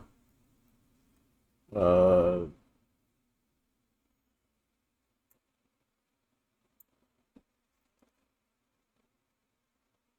be an interesting one. All right, let's get it. Let's get it out the way. Alrighty, yo, what is going on, everybody? It's your boy, Mr. DDG94 here, back with another reaction video. Today, we're finna react to top 20 evil Zords on the Power Rangers, the top evil Zords. Obviously, we all know the best one is the Dragon Zord from Tommy. The Dragon Zord from Tommy is by far the best one. Come on, bro. Come on, bruv. The Green Ranger Zord is probably the best evil Zord. Whooped the Power Rangers ass with ease. They could do nothing with Tommy. He was the Green Ranger, but hey, it is what it is. But anyways, though, without further ado, man, let's get right into this, man. RIP to Tommy. Without further ado, let's get right into it. Are you kidding me? He has his own Megazord? Guys, be ready for anything. Welcome to Watch Mojo, and today we're counting down our picks for the top 20 evil Zords on Power Rangers. This doesn't look good. Destroy the Power Rangers!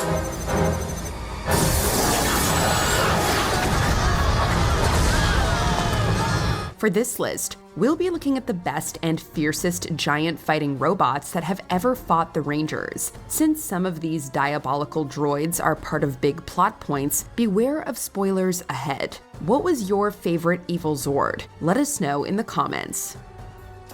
Number 20. Lothor Zord, Power Rangers Ninja Storm. The final phase of Lothor's master plan.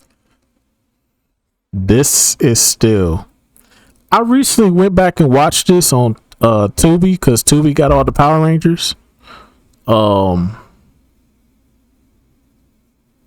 This is still one of the best, not the best, but one of the best. It's still in my top 3 for best Power Ranger series ever. Ninja Storm is still fucking goated, bruh. I went back and watched it again. Ninja Storm is still fucking goated. There are some questionable moments. There are some questionable moments in this series, but this is still top 3 Power Ranger series by far. Has him pulling out all the stops with the very last weapon in his arsenal, the Lothor Zord. I think we found Lothor! Look! This enormous and demonic centipede-like warrior has razor-sharp claws and devastating electrical attacks. Lothor has so much fun piloting this Zord that he even breaks the fourth wall to tell us so. Oh yeah, RIP to the Red Ranger. It's the only force strong enough to open the abyss of evil, and although it gets destroyed in battle, it takes the Rangers' Megazord with it.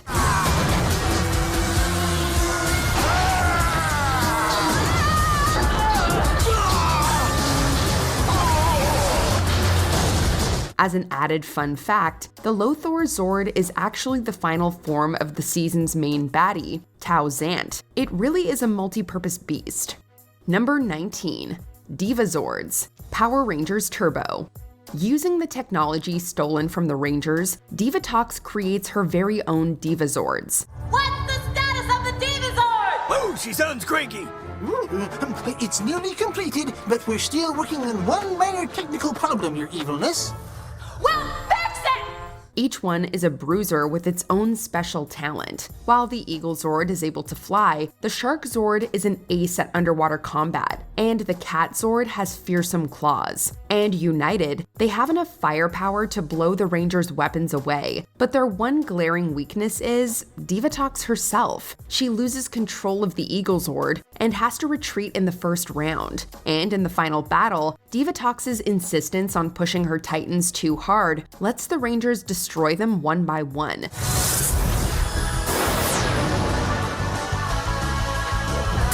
Artillery power, fire!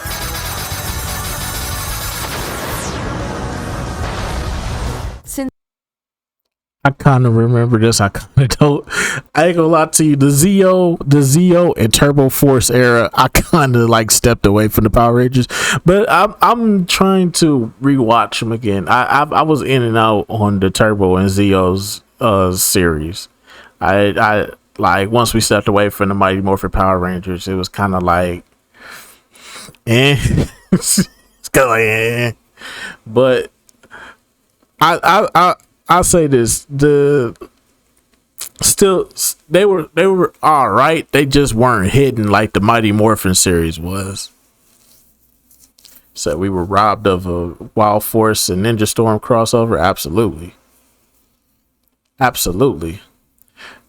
We were robbed, but it still kind of happened. Didn't it happen with the Red Ranger Forever crossover? Because ain't that what replaced the crossover episode? The crossover episode for that season was the Red Forever, or was that like before? I don't remember. I think it was before.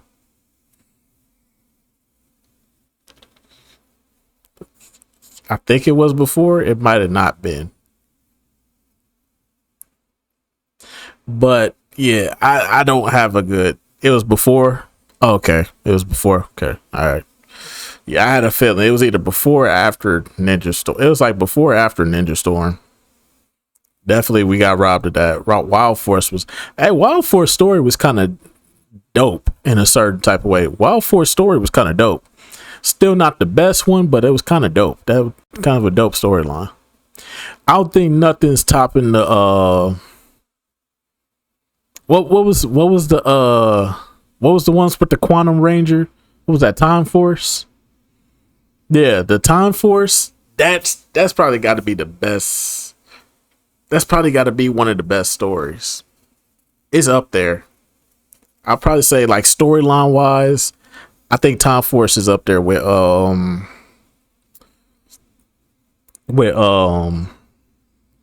Space. It's Space and Time Force, and then Ninja Storm.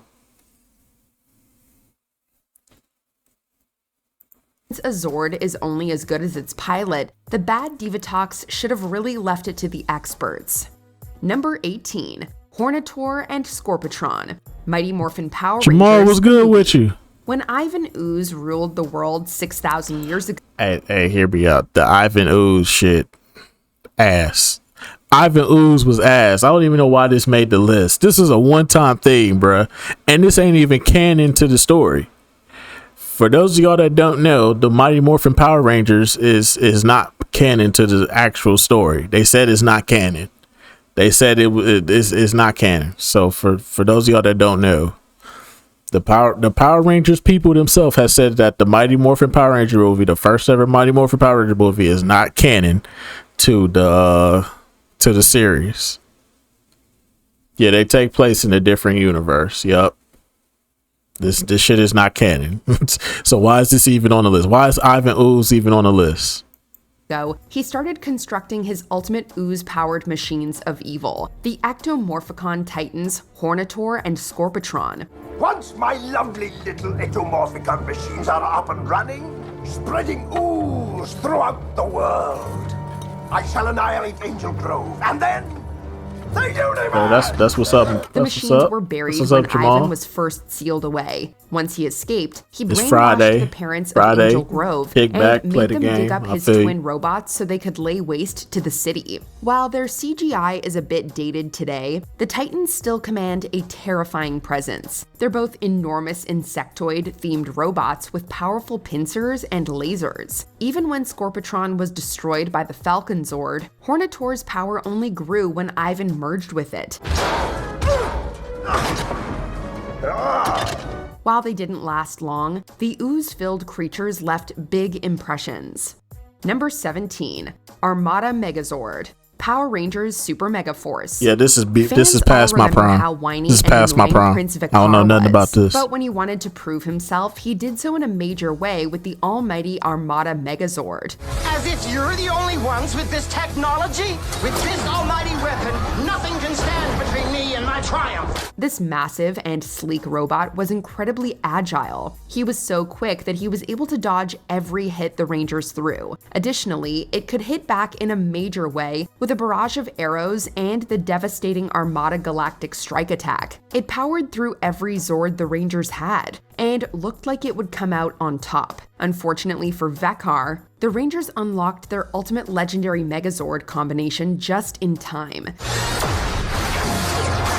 Impossible! No! This can't be happening! They were able to rid the universe of both the obnoxious entitled Prince and his awesome Zord. Number 16, Gigadrones, Power Rangers Beast Morphers. Once again, past my prime. Coward, but he has plenty of useful toys. His biggest contributions to Evox's evil campaign were the enormous Gigadrones he stored under the base. Here we go! Anything past what was it? Dino Thunder? I believe that's what it's called. Dino Thunder. Anything past Dino Thunder, I'm out the loop on Power Rangers. Like after the Dino Thunder one with Tommy as the Black Ranger, yeah, I checked out. These gigantic Zords were created by the data from Robotron monsters and powered by stolen Morph X, thanks to their creator. Yeah, we already got that out the way, Jamal. Gizmos. We got Diddy up out of here. We packed him up. Gigatronics to give the bad guys an unfair I have all the videos uploaded. Then I'll leave the VOD up after we done here. Always have access to enough needed to I'm gonna definitely have the VOD up when we done here. Fortunately, Evox didn't need any Morph X when he created his own Zord, the monstrous Chimera Zord. I've been waiting for this moment. Number 15, Robots of the Week.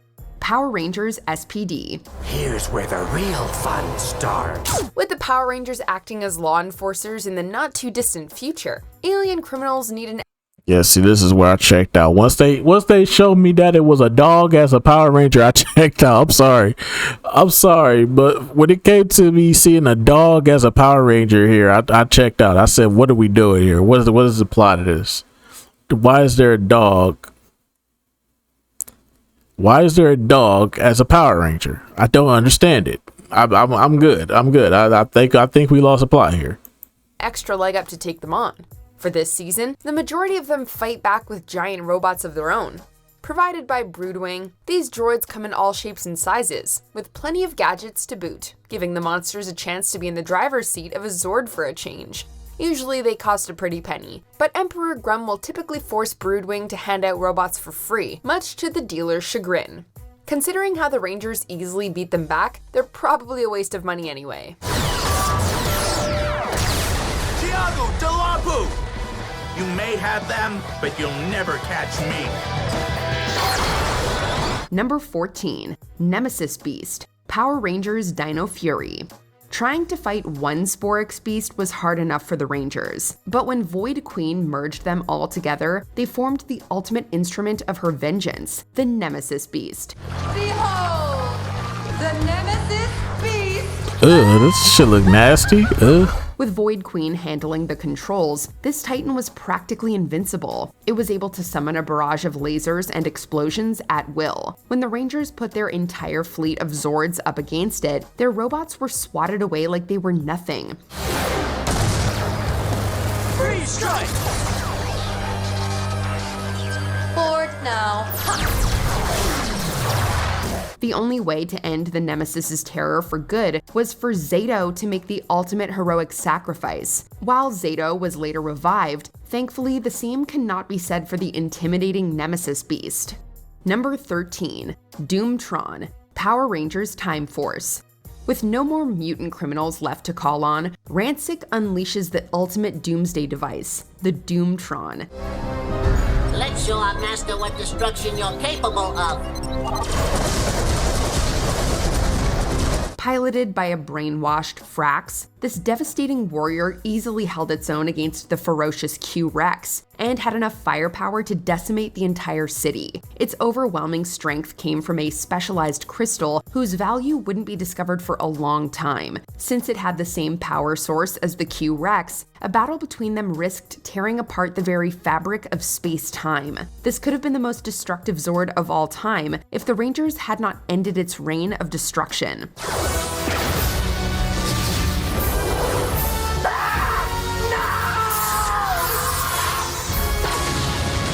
Number 12, Stratoforce and Centaurus Megazords and Zenith Carrier Zord. Power Rangers Lost Galaxy. When the treacherous Deviant first arrived in the when it comes to this right here, Mystic Force. What is this again? Was this Mystic? No, Lost Galaxy. Lost Galaxy, my bad. When it comes to Lost Galaxy, bruh. The Pink Ranger being sacrificed was crazy. There you go, hold you, bro. The Pink Ranger being killed off the show was crazy, but it turns out the actress that was playing her was pregnant or something like that, so she had to get off the show because she was pregnant. So it makes sense, understandable. But dog, killing her off though was kind of crazy. Show, he brought 3 powerful and destructive war Zords with him. Stratoforce! Centaurus! Arise!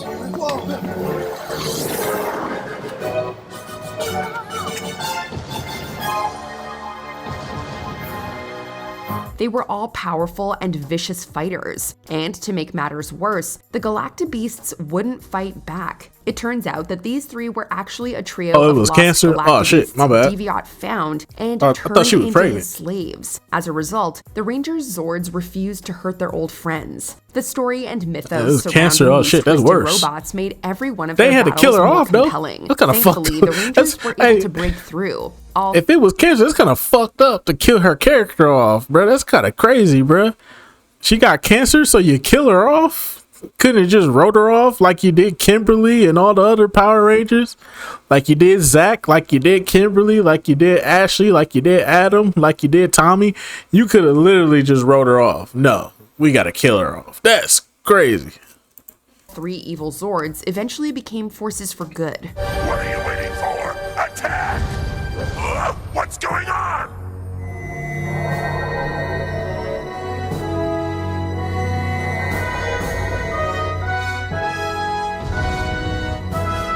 Number 11, Gravezord, Sabin's Go-Go Power Rangers. When the Ranger Slayer, an alternate Kimberly brainwashed by Lord Draken, arrives in the Prime Universe, she brings along her own Megazord, the Gravezord. Made from the remains of the fallen Thunderzords from her world, this devastating warrior is ruthless in combat, easily stampeding through the Dinozords. The Zord can also be controlled by an AI, allowing the Slayer to move freely to accomplish her goals. Only when Draken's hypnosis is broken can the Rangers knock the Gravezord down. But before the Slayer takes her leave, she loans the Gravezord to the Rangers as backup, allowing the two Megazords to combine into the Mega Gravezord. Number 10, Zelzord, Power Rangers Dino Thunder. In one last effort to destroy the Power Rangers, Zeltrax attacked Reefside with his personal Zord, the Zelzord. Along with a spacious interior, this sage-like robot came equipped with enough firepower to level an entire mountain, and an energy lasso to whip the Megazords around like toys. Which technically they are, but whatever. Even after Zeltrax was destroyed, the Zelzord continued to squash the Rangers, and even the combined effort of the entire Dinozord fleet wasn't enough to finish it off. You gotta sacrifice the Zords! We can't! No, Dr. Oliver! Tragically, the only way for our heroes to finally put an end to this Titan's rampage was to get in close and sacrifice the Dinozords.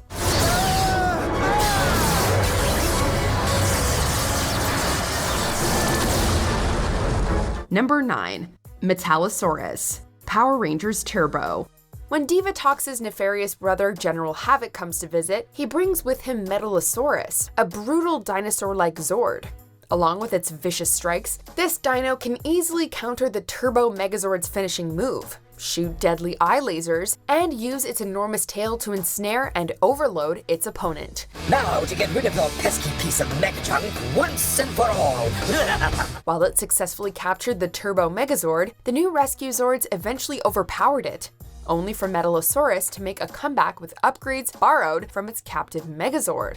Even with its new upgrades, however, including a chest cannon, Metallosaurus was no match for the new Rescue Megazord. This is not possible! Before departing, General Havoc vowed to return with a new Metallosaurus, but we never did see him keep that promise. Never fear, I shall return, and when I do, I'll have a new Metallosaurus. Number 8, Foxatron, Power Rangers Super Ninja Steel. What is that thing? It's mechanical. Using her Foxbot foot soldiers and 4 galactic ninja medallions, Madame Odious was able to create her own personal Zord, the Foxatron. Powered by the medallions, this oversized kitsune has near unmatched power, including energy shields for extra protection, fox-shaped drones for increased firepower, and a mighty blade to cut the Rangers down to size. Fox Blade Slash! It managed to blow apart the Rangers' Megazords, and even disable the Zords, but it needed to recharge for 24 hours before it could finish the job. No! We're coming for you! Ninja Blaze! Star Blitz! Unfortunately for Odious, even her unstoppable machine was no match for the Rangers' new Ninja Blaze Megazord, the crushing defeat leaving a literal scar. It's just a scratch! Curse those. That low key is some bullshit. How the Power Rangers beating up a Zord? I'm trying to figure that out. How did the Power Rangers themselves beat up a Zord? The Zord is supposed to... if they beating up the Zord, then what's the purpose of them having a Zord? It kind of defeats the purpose, don't it? Rangers, how did they get those new Zords? Number 7. Dark Predazord. Power Rangers Wild Force.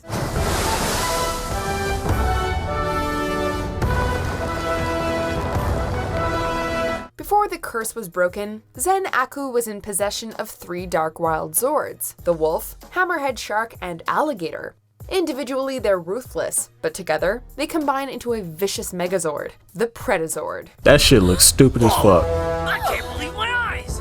This hunter easily walked through the Rangers with its weapons and Predator Wave attack, and its power only grew when combined with the Zords that Zen Aku stole. Now I will use your own Zords to destroy you! It turns out that these Dark Zords were the key to Zen Aku's curse, and when the Predazord was finally defeated, both it and Merrick were free from this influence. Merrick became the Lunar Wolf Ranger, and Predazord became a much-needed asset to the Ranger team.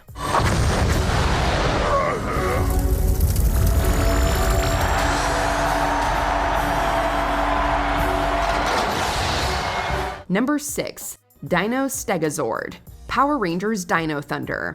When Trent was the evil White Ranger, he hatched his Dragozord and hijacked the Ranger's Stegazord. Together, they formed the vicious Jurassic juggernaut known as the Dino Stegazord. He stole the Stego! What?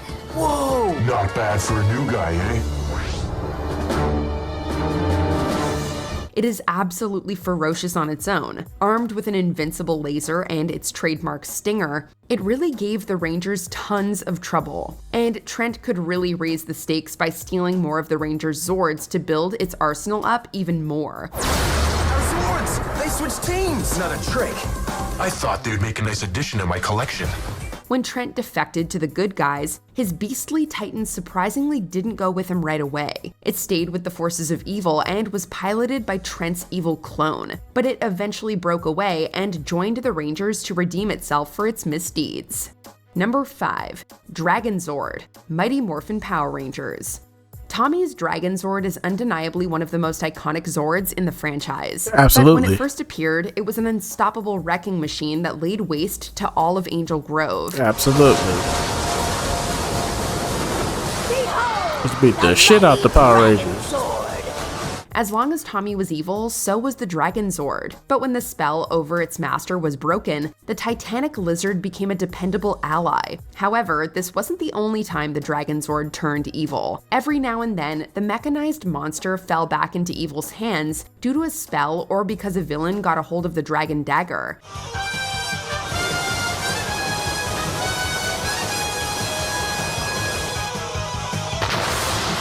Its ability to be either a fierce ally or titanic threat made every single one of its appearances exciting. Number 4. Cyclopsis. Mighty Morphin Power Rangers. Goldar's driving Cyclopsis! Piloted by Goldar, Cyclopsis is one of the deadliest foes of Season 1, and one of the very first evil Zords of the franchise. Along with being incredibly strong, it's armed with a generous amount of firearms and energy attacks, as well as telekinetic abilities, allowing it to literally toss its enemies about. Worst of all, if you can blow it apart, it can apparently be revived, twice as powerful and with blades that can slice any Megazord into pieces. However, Cyclopsis has one major weakness. It adjusts to whatever Zord is battling, and too many changes causes it to freeze up, leaving it wide open to be put down for good. Overload, too many changes, system locked. No, I don't believe it! Number 3. Black Dragon. Boom Studios' Mighty Morphin Power Rangers. After a heated argument, the Rangers accidentally opened a portal that pulled a new threat into their world, a mechanical monstrosity named the Black Dragon. This beast was a Zord-like machine controlled by Lord Draken from his dimension, acting as his vessel into the Prime World. Along with effortlessly walking through the Rangers, the Black Dragon could drain their powers, alter its size at will, and even reprogram the Rangers' Zords to do as it commands. Damn. Earth was at it and Rita's mercy, until Tommy and Billy shut the dragon down from the inside. Ironically, its husk was recycled by the Rangers to use as battle armor against its creator, Lord Draken himself. Number 2. Centaurus Wolf Megazord. Power Rangers Mystic Force. It's past my prime. I don't know nothing about this. The Mystic Force Rangers got to experience the thrill of being the Zords rather than just piloting them. Unfortunately, Korag the Nightwolf got the same luxury. By joining together with the wild horse, Catastros, Korag could morph in either the sturdy, unstoppable Centaur Megazord or the fierce, empowered Centaurus Wolf Megazord. Rise, Mordecon! Rise! Armed with the power of the Master, this titanic warlock possessed a mighty glaive and a seemingly endless supply of dark magic. Only a select few can tame Catastros' wild spirit, but he remained loyal to Korag until their final battle together. Afterwards, Korag returned to the light side as Leanbow, and Catastros was never seen again. Carry on the fight, Rangers! I'm proud of you! Before we continue, be sure to subscribe to our channel and ring the bell to get notified about our latest videos. You have the option to be notified for occasional videos or all of them. If you're on your phone, make sure you go into your settings and switch on notifications. Number 1. Serpentera. Okay. Mighty Morphin Power Rangers and Power Rangers Wild Force. What was that? A mosquito? Ah, you're wasting your time, Red Ranger! Serpentera was Lord Zedd's personal Zord, and the largest Zord of all time. Along with being able to crush literally anything in its path, this massive dragon was armed with deadly energy blasts that could obliterate an entire planet if Zedd desired. Unfortunately, its towering appearance and fatal attacks couldn't compensate for its major design flaw. It was basically a gas guzzler, and lost power too often. I said turn off the lights in Angel Grove, not in here! Years after its last getaway in Zeo, Serpentera was found buried on the moon's surface by remnants of the Machine Empire, but it somehow shrunk in size. Reducing its stature was a fatal mistake, however, as it only took one lone Red Ranger to finally slay this legendary titan. I have failed you in the Empire! Did you enjoy this video? Check out these other clips from WatchMojo and Okay, yeah. Absolutely. I forgot about that Serpentina one. I totally forgot about that. I forgot about that one for sure. But anyways, that's just gonna about do it for this one. Yeah. Evil Power Ranger Zords. All of them evil, but we all know the most iconic one is still the Dragon Zord, but I digress. I still don't know why they put the goddamn Ivan Ooze one in here. That was, get that out of here, bro. Then again, it's WatchMojo. I don't even know why I'm surprised at this point. It's WatchMojo, bro. Try it! It's fucking WatchMojo, bro. What do you expect? They gonna put some stupid shit in here. What they put on your sandwich? Too much goddamn mayonnaise! Anyway, so I'm just gonna about do it for this one. I'll see y'all the next one. Till then, deuces. All right, man. I think I'm finna wrap this one up, man. Potato salad with raisins. Potato salad with raisins. Oh boy, yeah. That putting fucking Ivan Ooze in here was just unnecessary. Plus, it was a one-off. It didn't really do that much damage, bro. Like, fuck are we talking about here? It got killed, bro. It got killed. Fuck out of here. But yeah, man, I'm about to wrap this stream up. I'm gonna be back next week, man. Next week, hopefully, I can get this get the accessories for this one game. This one game, it requires accessories, so I have to get the accessories. I found them. I just gotta hope they come in time for next week's stream, because I'm finna be on some goofy silly shit next stream. We still gonna do reactions and all that, but I want to do some stupid shit too. I'm trying to make spooky season go crazy, bro. We finna go crazy for spooky season. I definitely a very good first stream. Felt good to get back into it.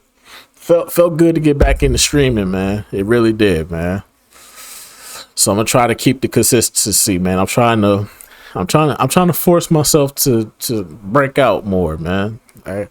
I stepped away for a while. Had to get my mind right. Had to get my body mind right. I'm back now. So I think I gotta get it popping again, man. with the streams. We streaming all spooky season, man. So all October, we're streaming all October. Next week, goofy shit, and then the following weeks we gonna do some scary movies. I could hopefully do some scary games as well. You know what I'm saying? But yeah, man, I will see you guys. Well, you know the channel is daily, so you'll always see me on the channel. But I'll see y'all next week for next week's stream, bro. Ain't no telling if I'm gonna do it at 5 or 7 o'clock. It depends. But anyways, though, I'm gonna see y'all when I see y'all, man. Deuces.